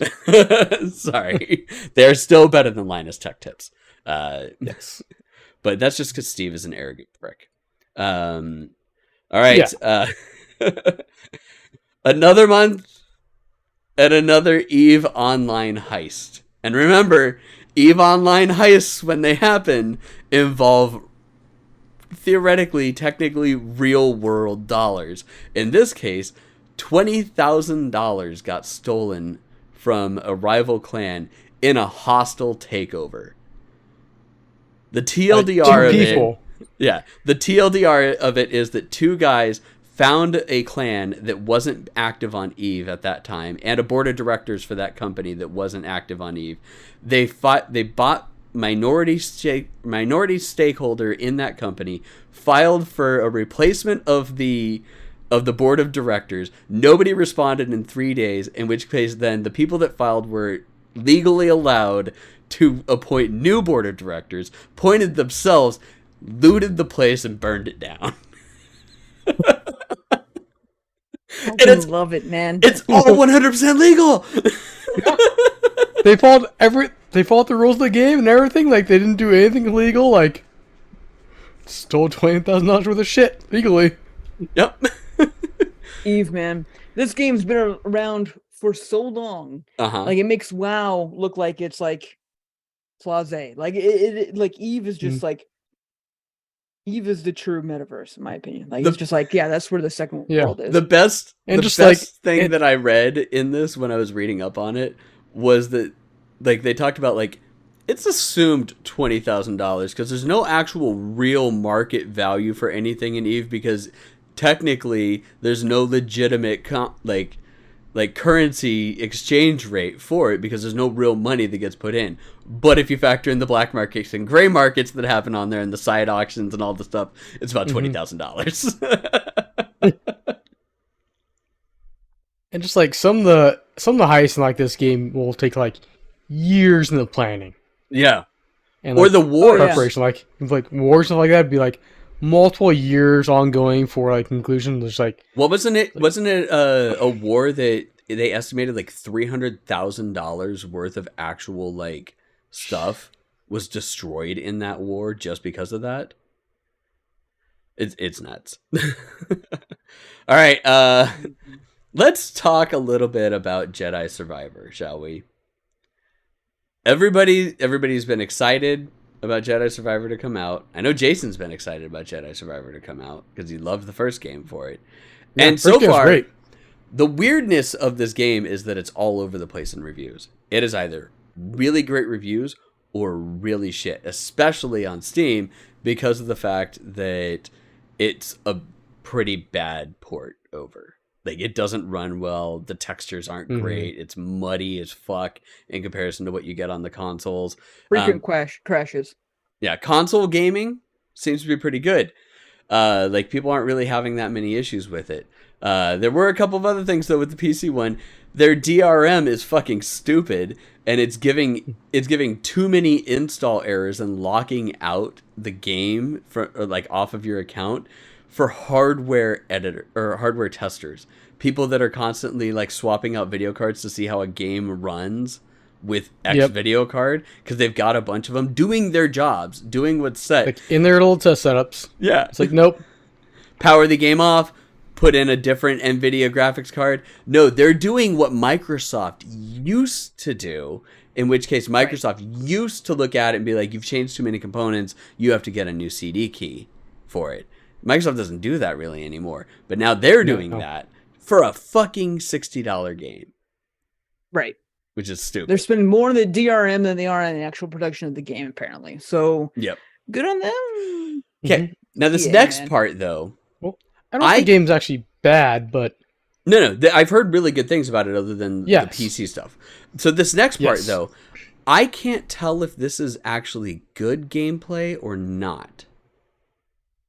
Stormfall33 is a streamer on Twitch, literally took a coffee break during a Jedi Survivor stormtrooper attack.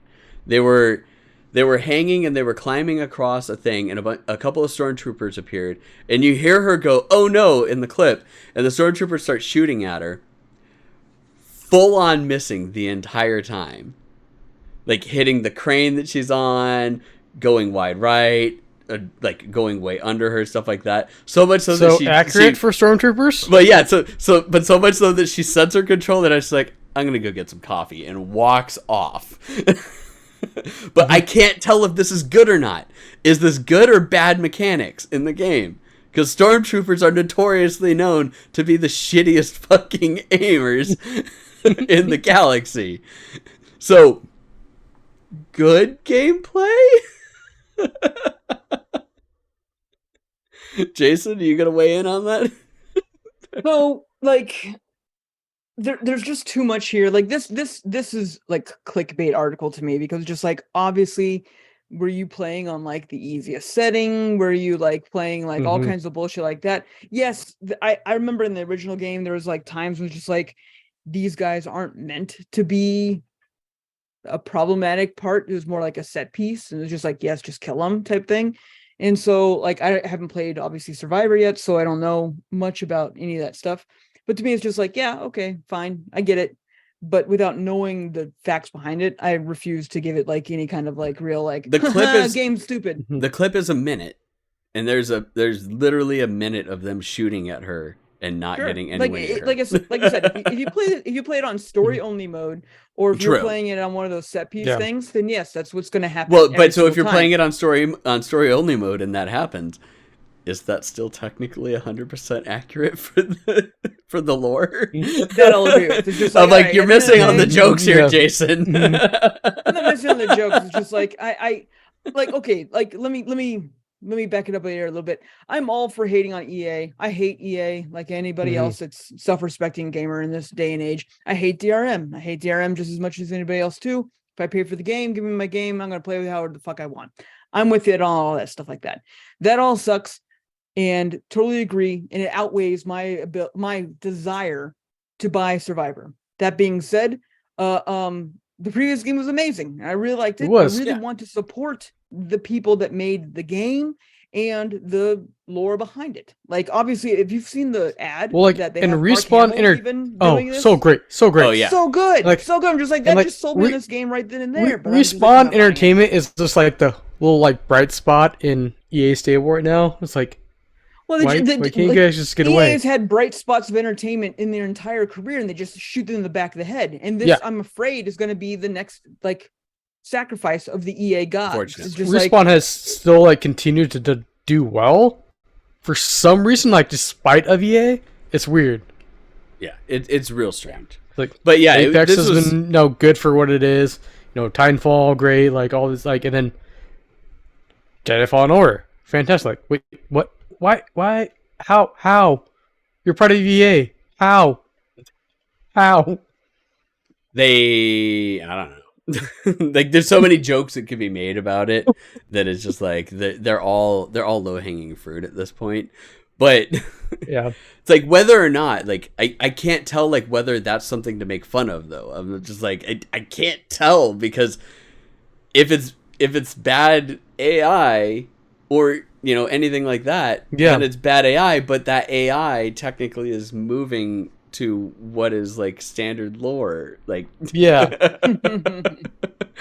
All right, Sony is acquiring Firewalk Studios. If you don't know who they are, that's because you haven't played a game from them yet. They're producing a still unnamed live service game for PlayStation, but they've liked what they've been doing so far so well that they just bought them anyways.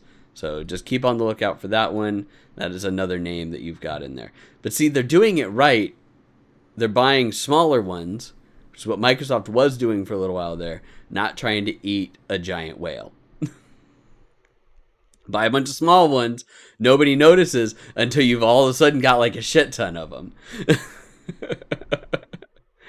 All right. Okay, we're going to talk about money again, because this one's real. It's weird, but it's not as weird as it sounds. Samsung's profits took a 96% hit in Q1, and I had to convert this from won into dollars, because it sounded even worse when you had it in won, because it was like 14.1 trillion won or something like that. But so just to put it into perspective, their profit, so this isn't revenue, but this is profit, which then includes like after paying out for like building things and stuff like that. Mm-hmm. Previously in Q1 the year before, they made $10.5 billion. In Q1 this year, they made $476 million. Good Lord. Yeah.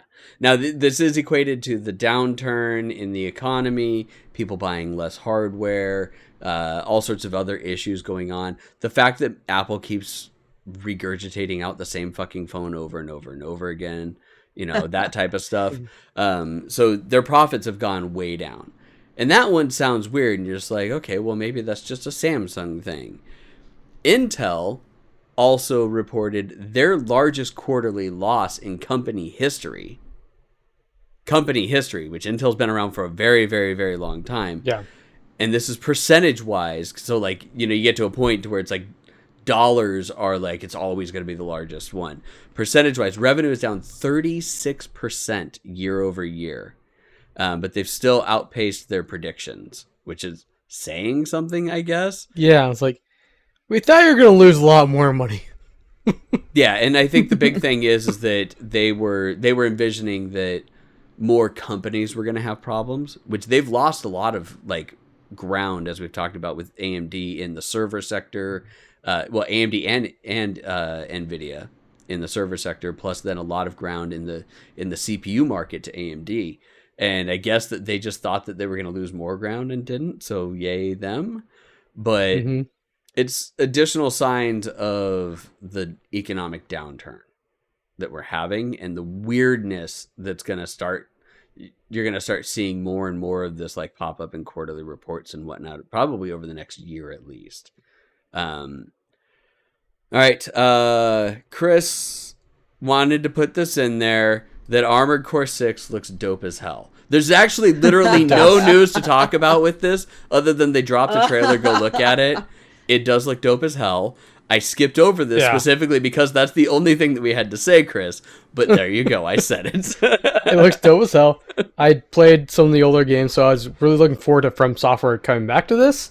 And yeah, it looks really good. Yeah, and we talked about it before. That they said that they're not going to incorporate aspects of Elden Ring and Souls and whatnot, and they're sticking straight to Armored Core.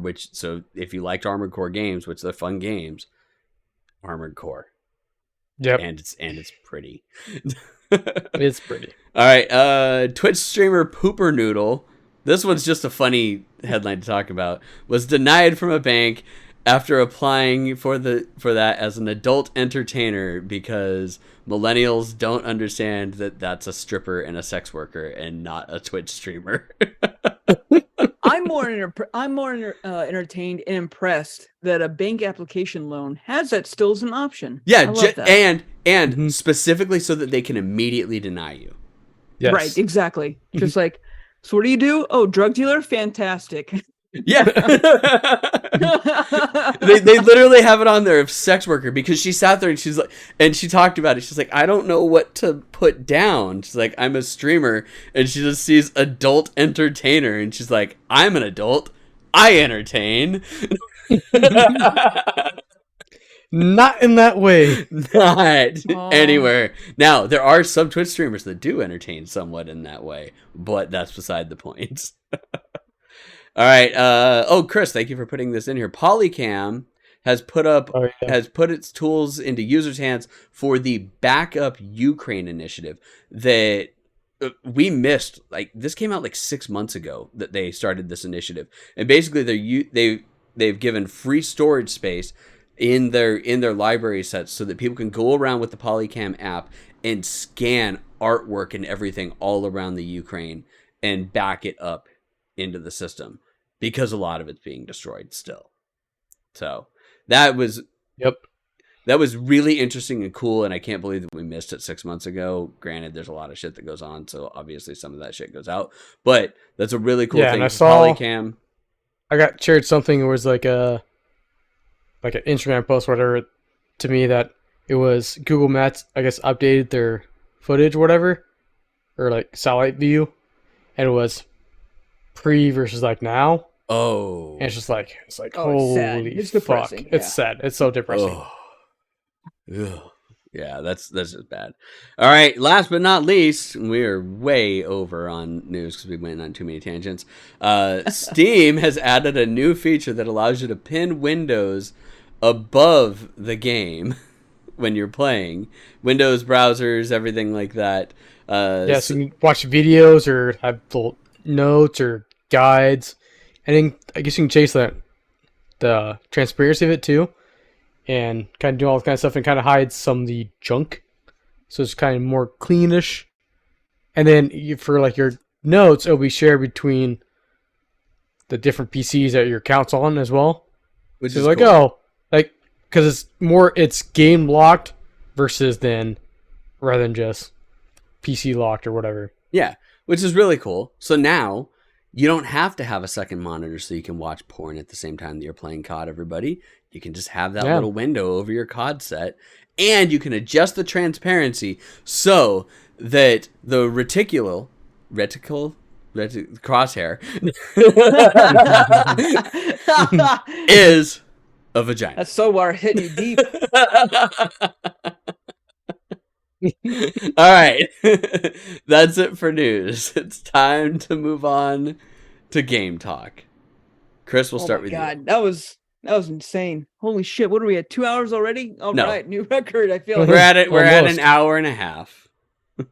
Woo, woo. We're doing it live. Doing it live. Yeah. All right, Chris. You're up first. What do you got? Not much. I mean, played some little more Dredge, and then I do have a demo. I'm going to try it out called the Amazing Wizard, which is kind of like a side-scrolling Metroidvania kind of game, but The Great Wizard? haven't- The Great Wizard Bulldog? and then The Great Yes. Wizard Dr. Bulldog? Dr. Bulldog. Yeah, but I've been doing like kind of real life stuff and kind of being busy with that way, and birthday kind of stuff and shenanigans and soccer games and All also sorts yep. of stuffs. Actual Life Phoenix meeting. So we got some exciting stuff coming up with that.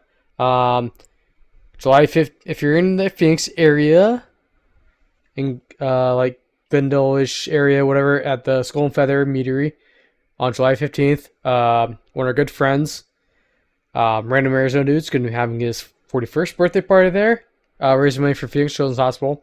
Has some giveaways and all that kind of jazz there. Pirate theme party. And then It's Random AZ Dude, right? yes. Right? On Twitch. That's why I'm Yes, saying it's on like he's Twitch, Random AZ Dude on Twitch. Yep. And then for Extra Life Tabletop Weekend, Extra Life Phoenix and Phoenix Children's is doing an official event at the Silver Key Lounge. So also kind of raising money for Phoenix Children's Hospital that way, and so you can kind of come out, hang out, do some stuff there. We'll have some stuff there, cool stuff there. So Awesome. Jason? I've still been playing through Ghostwire right now. I've put a good amount of time into this now, and I'm feeling like I have a little bit more of an understanding. I'm not ready to review it just yet, just because the game keeps throwing surprises at me that I'm just like, all right, this game's not as great as I thought it was. And then it just puts me for a loop. Like, Eric, I know you've played this game a little bit yourself. Did you play through the high school? No, I didn't get to the high school. Holy fuck. Like, I was just like, all right, this game's fine. It's just like, it's not so much scary or anything like that. It's fine. It wasn't over a big deal. The high school, though, next level, man. I was just like, this is fantastic. This is what I was looking for when I was like thinking of like a horror style or a ghost style game. They do a great rendition of the angels from Doctor Who. I'm like, from Ava? No, it's not the from Weeping the- Angels. No, you're The Weeping Angels. Yeah. They do a fantastic job rendition or version of the Weeping Angels, but it's with the anatomically correct like organ mannequin in a high school. And it's just like, oh yeah, I'd heard about that. that would be kind of creepy. And then they did such a good job of making it be like, hey, you're looking at this thing, it's not going to move. But if you look away and then look back real fast, it's just like just enough to be like, oh fuck, you're moving, motherfucker. And like, it's fun. It catches you by surprise. The noise, the sound effects, they did so good in this aspect.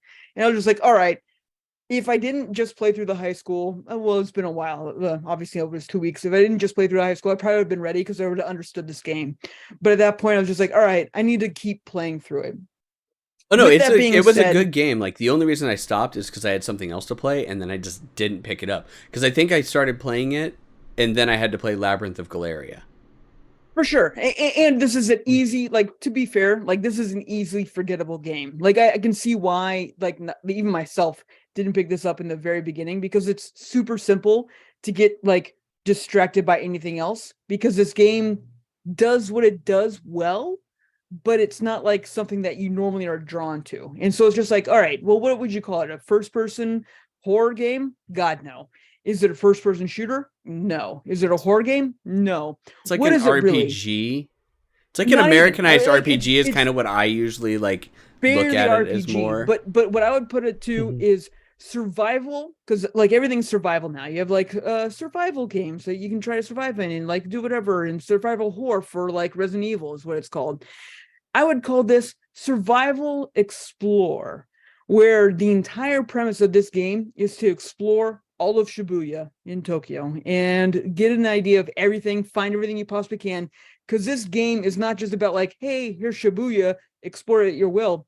You got to get to the minutia of Shibuya. You're going through street by street, alleyway by alleyway to try to find everything you possibly can. There's so much. If you're not into exploring, like not just exploring, like, oh, look, how neat is this to be in Shibuya, but to be like, I want to know what's down that street and that street and that street, and this game's not for you, because that's what this game makes you do.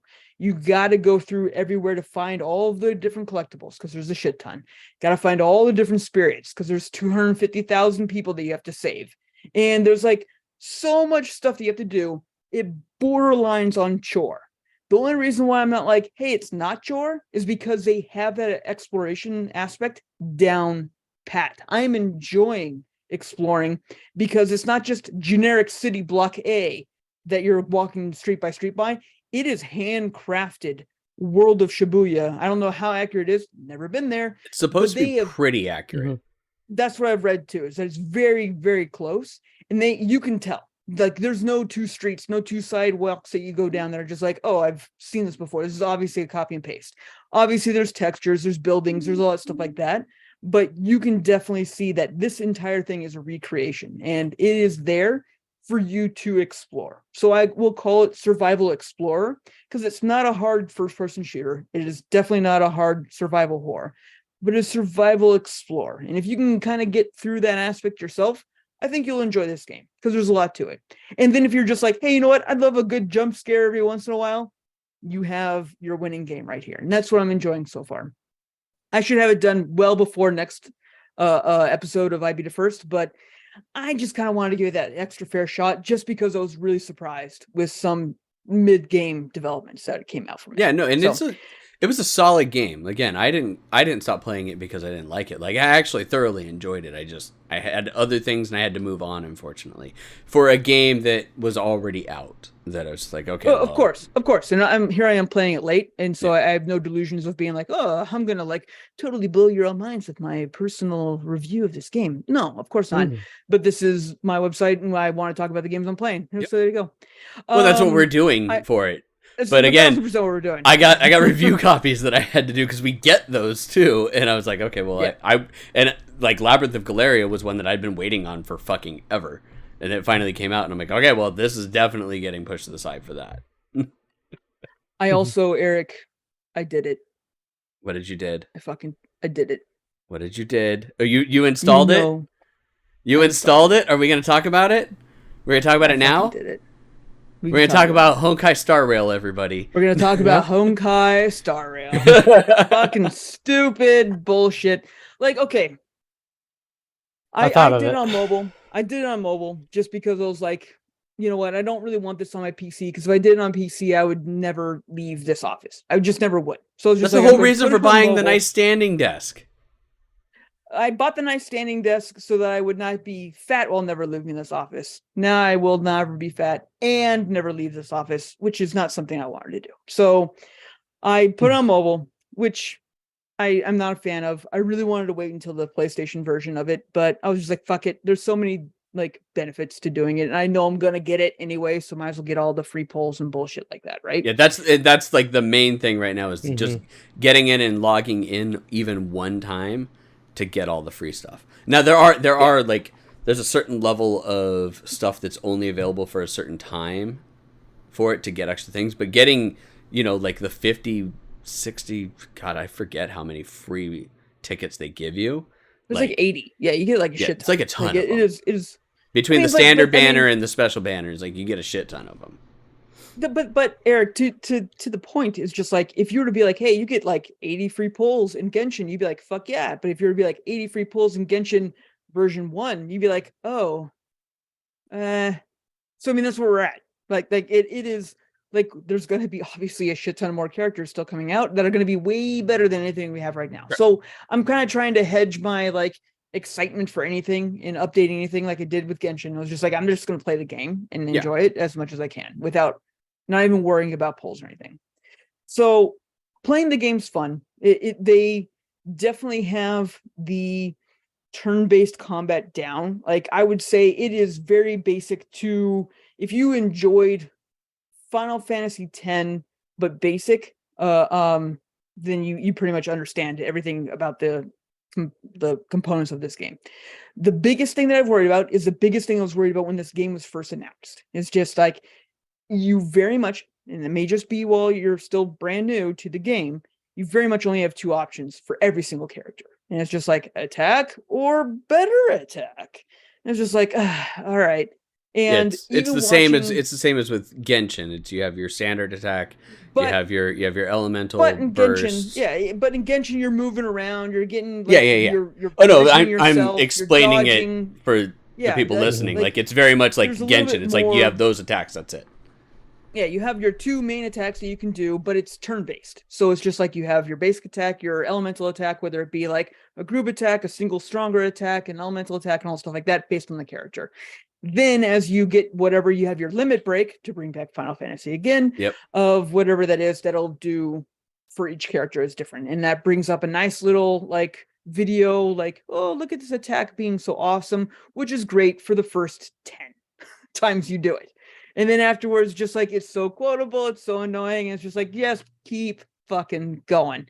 So I'm really nervous about how, like, the whole thing with RPGs, turn-based RPGs being great is because there's strategy into the timing of what you do it. And the way that they're building is that it's timing of how you position your characters to be able to get their attacks off. That's why so many things have like debuffs, buffs to their attack, to their multiple attacks, to hey, I get an extra attack when someone else does damage and stuff like that. Because the whole idea is to keep the enemies from attacking, which I get. I see that.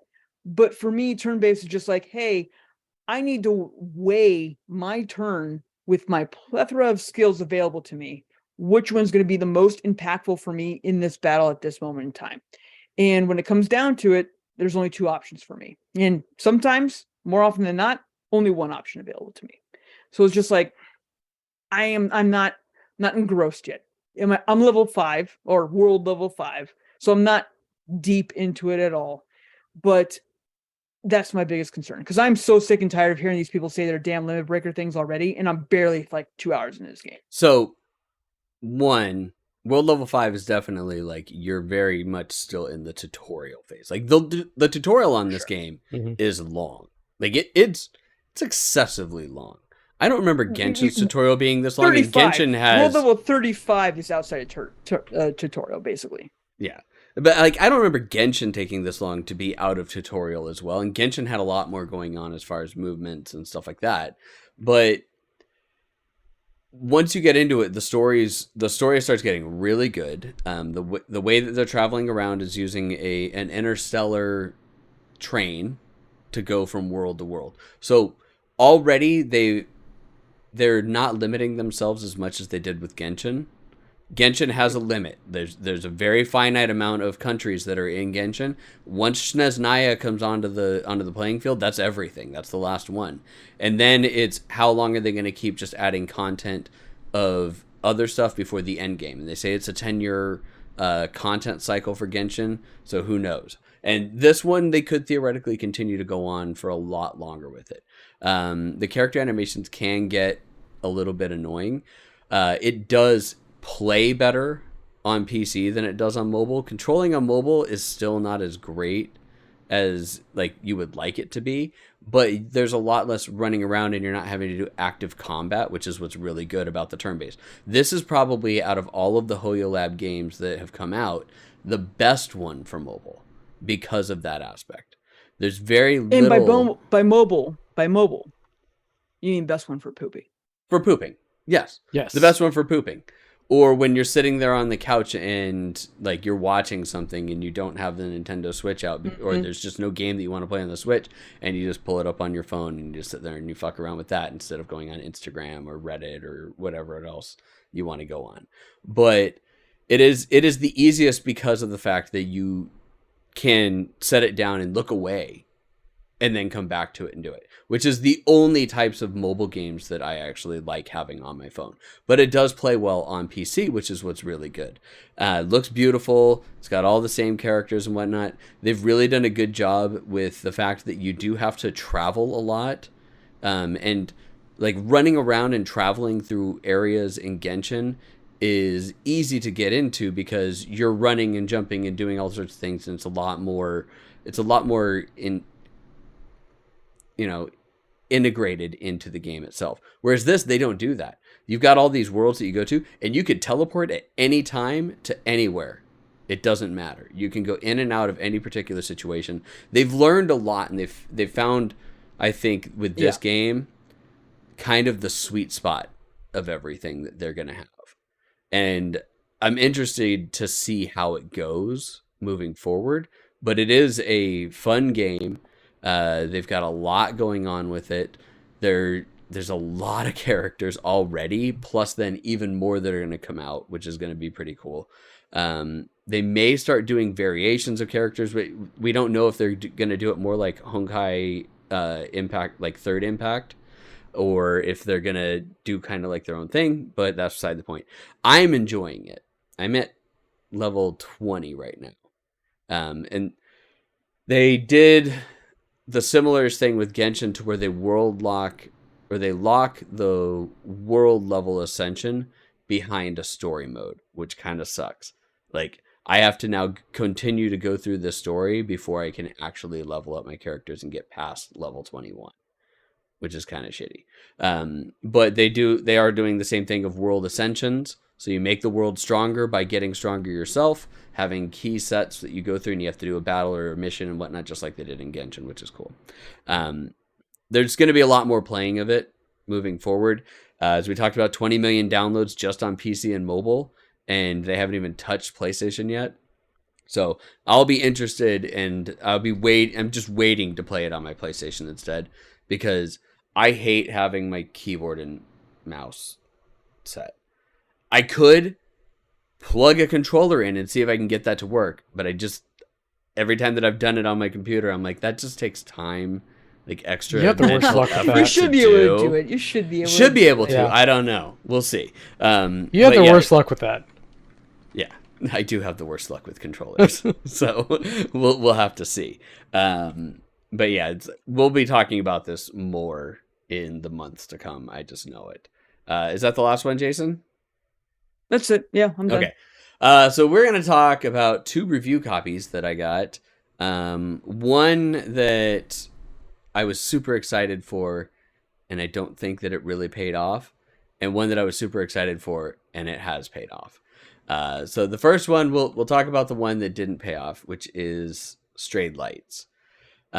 Strayed Lights is a Souls-like-ish game. Not even roguelike. I don't even know how to describe it. It's just an ARPG, I guess would be the best way to do it. You fight different enemies based off of their light color, and there's 3 light colors that are in there. There's blue, there's orange, and then there's purple. Well, orangish red, and purple. And you have to change your character to different lights to correspond and be able to either heal yourself and deflect attacks or to cause damage on them.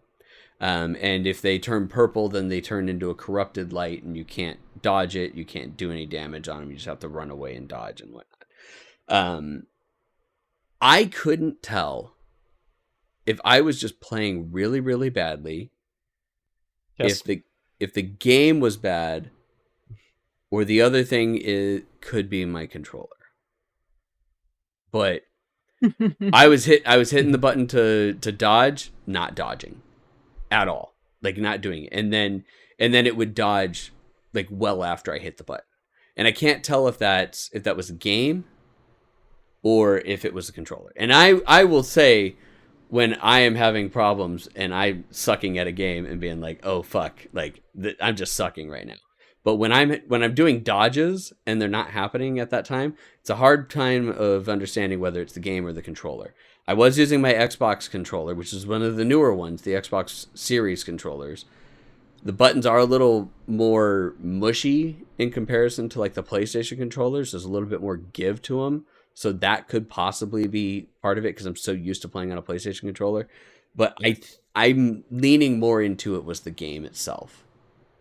I also had weird things to where I would have it in full screen, and if I tabbed just over to OBS, it would judder around and go into a windowed set, even though I was playing it at screen resolution.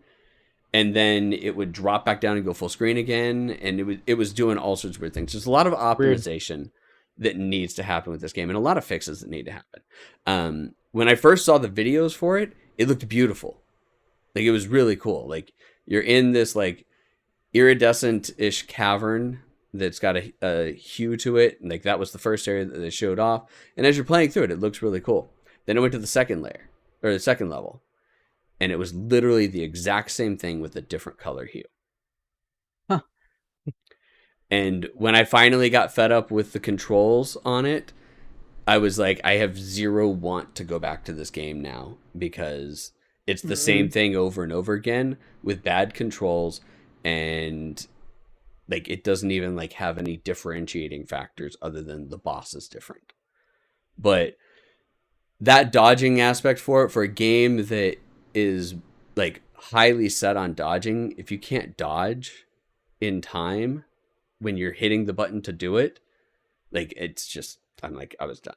So I didn't even play like a whole lot. I played an hour and a half on stream, and I played probably an hour off stream beforehand to kind of get my bearings on it a little bit. I don't even want to give it a review other than say I don't think that I would recommend playing it. And I feel bad. We got it from a PR company, but hey, we're not here to be yes men for games. Nope.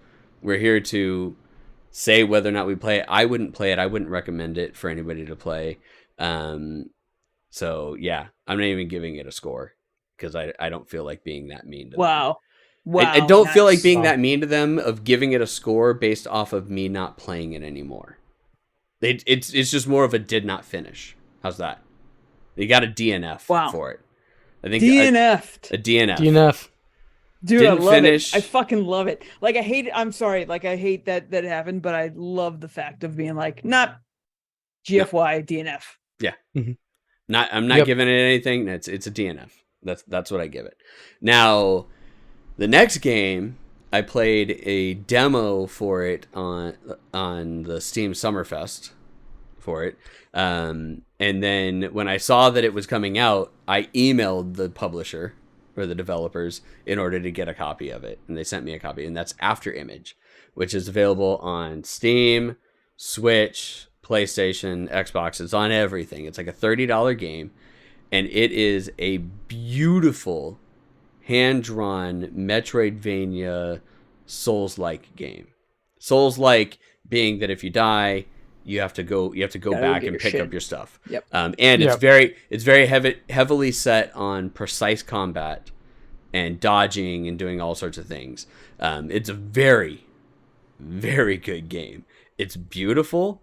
I played it for so I played Stray Lights for 2 hours actually, because I split up my 4-hour block of stream to 2 and 2. So I played it for 2 hours. Then I played it for a full stream the next night, and I've been playing it off and on, back and forth between it and Star Rail right now. And it is beautiful. It's punishingly hard in parts, but at the same point, it gives you just enough that you know you're like, okay, I'm getting there. I've almost got it. Part of the punishingly hard for me, though, was that I didn't find a magic item that I was supposed to find in order to use magic finally. And once I did that, like, it made the boss battle quite a bit easier than I was doing. But there's that. The shittiest part about playing this game is I got so used to combat in Horizon Forbidden West and hitting the up button just like all the time just to re-heal, because I had a fuck ton of those. Heals don't replenish. Your potions don't replenish, and you go a long time without getting new ones. And I accidentally used more than I have like purposely used in that game because of Horizon, because I got so used to hitting the up button on my D-pad. It's like, boom. Or even that, just like accidentally grazing it. Like, you do that in Horizon and it's fine. And there's not a lot of games that utilize the D-pad or anything like that. So it's like, if you're just like sitting there and then you accidentally hit it, you're like, whatever. But this game, oops, I fucked up hard. I fucked up bad. I have 0 health potions and I'm going into a boss battle. And I can't get any more because there was no place to buy them and no more that spawn. I played this game for about 5 minutes in between my stuff, just because I was like, I need to check this game out. And like, the only reason I'm mentioning it is because I don't want you to understate, or I think it's worth overstating how gorgeous this game is. Like, it is so fucking pretty. And you only played it in 5 minutes in one of the ugliest parts of the game. Yeah, it was just like, oh my god, this looks really good. I was like, this is amazing. And then, like, obviously I knew what was coming up because I looked it up online. And I was just like, oh my god. Like, then knowing, because you can look it up on YouTube and stuff like that and be like, oh, that does look nice. But when you play it and then you see it and you're just like, oh, holy shit, that'll be even more amazing. So music's great. Gameplay mechanics are rock solid. This game is really, really well done. It's all hand drawn. So which is part of the reason why it's beautiful. It's hilarious because it's the exact opposite of another hand-drawn Metroidvania Souls-like game in Salt and Sanctuary. As far as like tone and the differences in beauty. Salt and Sanctuary is a very beautiful game, but for very different reasons. This game is very beautiful, like tons of bright colors all over the place, really well drawn aspects for it, really well drawn characters as well too. It's definitely worth playing. Like, I don't care even if you don't like Metroidvania games. This one actually might be one of the ones that kind of does it for you. And the overworld map for it is fucking gigantic. Like, I've zoomed out a couple of times, and with the amount of hours that I put into this, I am 10% explored on this map. And it is huge. And I have gone way down into caverns and all over the place. Like, it is nuts. And there's a bunch of, like, if you just look at the after image screen on it, which the namesake for the game, the after images are powers that you get. And if you look at the after image screen, there is a fuck ton of powers that you get from this game as you move forward. And they're all tied to a boss. So there's like a shit ton of bosses that I haven't gotten to, tons of stuff to do in water areas and all sorts of stuff that I've just kind of like seen glimpses of for it. I can't give it a score right now, I don't think, but I will say that it is worth playing. I'm going to have to continue playing this game. I'll probably be playing it on stream tomorrow again, going through more of it so that people can see where I've gotten over the weekend as well too. Because I've gotten additional powers and everything like that. But highly recommend picking this one up. It's really fucking good. Nice. Because of these two review games, though, because I had to put in off-stream and on-stream hours, I haven't gotten a whole lot further in Forbidden West. But I do need to go back to Forbidden West and complete it. I did go through, as Jason and I were talking, he's like, once you get to the underground facility in San Francisco, it's like, that's nuts. And I was like, oh yeah. So you did it? Oh yeah, I did. I messaged you on Slack that night after we talked about it, because I was like, did you? But what the fuck is? I was like, as soon as we get off of the cutscene recording, like I had time, I was gonna play it. So I knew that was going to happen. I was like right there. I'm like, I'm just going to go through and do this fucking thing tonight. And I did it. And all I can say is fuck all of them. Fuck the CO. The CO. Which, my God. And I had already gotten to that point. But, man, the stuff that they do for that game of misinterpreting shit from the past is just... It's all the jokes that we all talk about in general anyways. Like, people are going to sit here and think that we worship our cats and all sorts of things, like, for it. That we couldn't stop looking at these mirrors that we kept in our pockets all the time. Stuff like that. And the fact that they made a religion based off of corporate hierarchy... And they referred to the higher up person as the CEO, literally spelled CEO. I was just like, oh my God. But it's I remember seeing that, your comment, like, fuck the CEO. I'm like, I don't know what this means. But I spelled it capital C, lowercase e, lowercase o. It must be something between them two. It's, I don't know. I don't know what you're talking about. Yeah, I was just like, oh my God. So and good. It's so spot on, though, the misinterpretations for it. Like, we think that the Egyptians worshipped cats. For all we know, they hated cats, and they drew pictures of it specifically to tell people to stay away from them and no cats allowed. Like, who knows? We don't know these things. Nobody does, because they're trying to interpret something from thousands of years ago. Yep. But yeah, that's it. So Horizon Forbidden West. So Stray Lights, don't play it. After Image, definitely play it. Play it. Yeah. If you have Game Pass, Tokyo Ghostwire is definitely a Ghostwire play. Tokyo, yeah. Ghostwire Tokyo is definitely a play. Like, especially if you have Game Pass, it's free. Come on, people, do that. And it's free on PlayStation Plus too. Yeah, it's free on Plus too. And Honkai Star Rail, it's free. Just in general, it's free. It's free. If you like turn-based games, check it out. I'll agree to that right now. It's very much like there's a lot of strong Persona 5 vibes. Yeah, in it. I'm looking for the details and the depth to really come out. You have to get further in, so their character creation and character like team building and stuff like that is very detailed and intricate once you start getting into artifacts and all of that stuff. And the artifacts are very detailed, just like in Genshin, which is where you start getting into the make or break with a party. It's like someone with the exact same party at the exact same level with the same weapon even trouncing a boss when you can't even like make a dent in it, and it all gets down to artifacts and stuff like that within it. So there's a lot of team comp and all that you really have to like work on and start honing in later on in the game, and you get none of that in that first 5 hours. You get none of that until like level 20, Jason. So that's where you really start getting, and that's what Genshin did too. It's like level 20 is where you really start getting artifacts, but you don't actually like invest in artifacts until level 40 type thing. All right. That's it. Thanks everybody for joining us for the iBeta First podcast. We understand that you have choices in podcasts, and you chose meh-y, I guess we'll say. we're a little bit on the meh side, but that's all right. Thank you very much for joining us. You can find us at ibetafirst.com or ibiff.co, which will take you to the landing page for all of our podcasts. When I say all of them, I mean the entire network.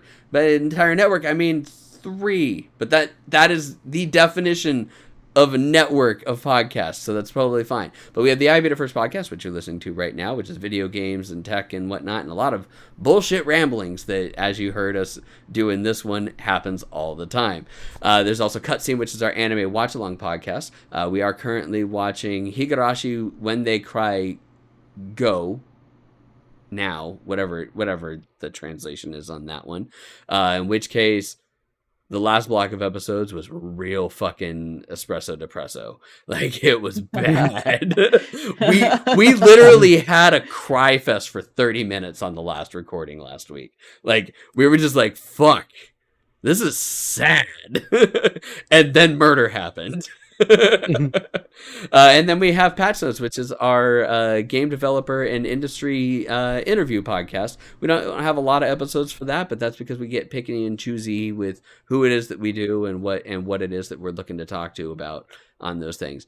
You can also find us on Twitch, where we live stream the podcast every time that we record, as well as stream throughout the week, playing whatever game it is that I'm pretty much playing at that moment. Whether it's Star Rail, Genshin Impact, review games like Strayed Lights or After Image, any of those pieces. But you can find us at twitch.tv/ibeatitfirst. We also have ibeatitfirst.com/charity, or donate, sorry, ibeatitfirst.com/donate, which will take you to our charity page, which, what am I doing wrong, Jason? You're laughing.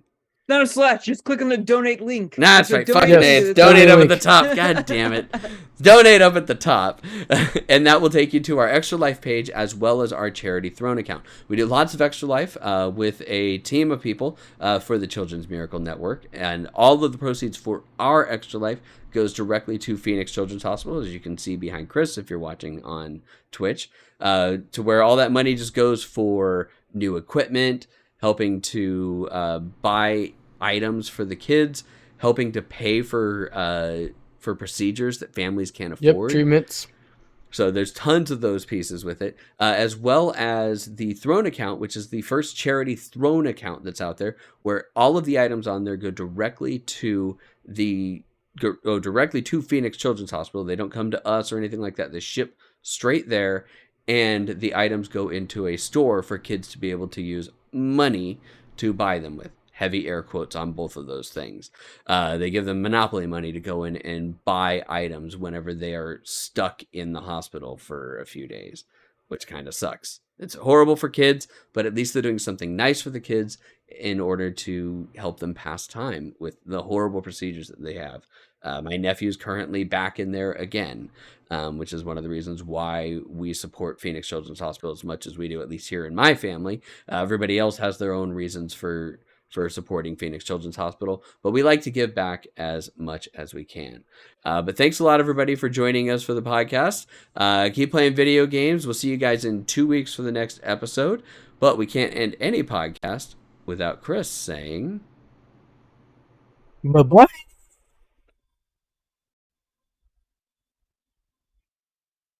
No? Recording stop. Forgot to turn that original sound on. No, it is on. It is on. Yeah, you ducked. You've been peeking a lot in this anyways, though, Yeah. so it's bound to happen.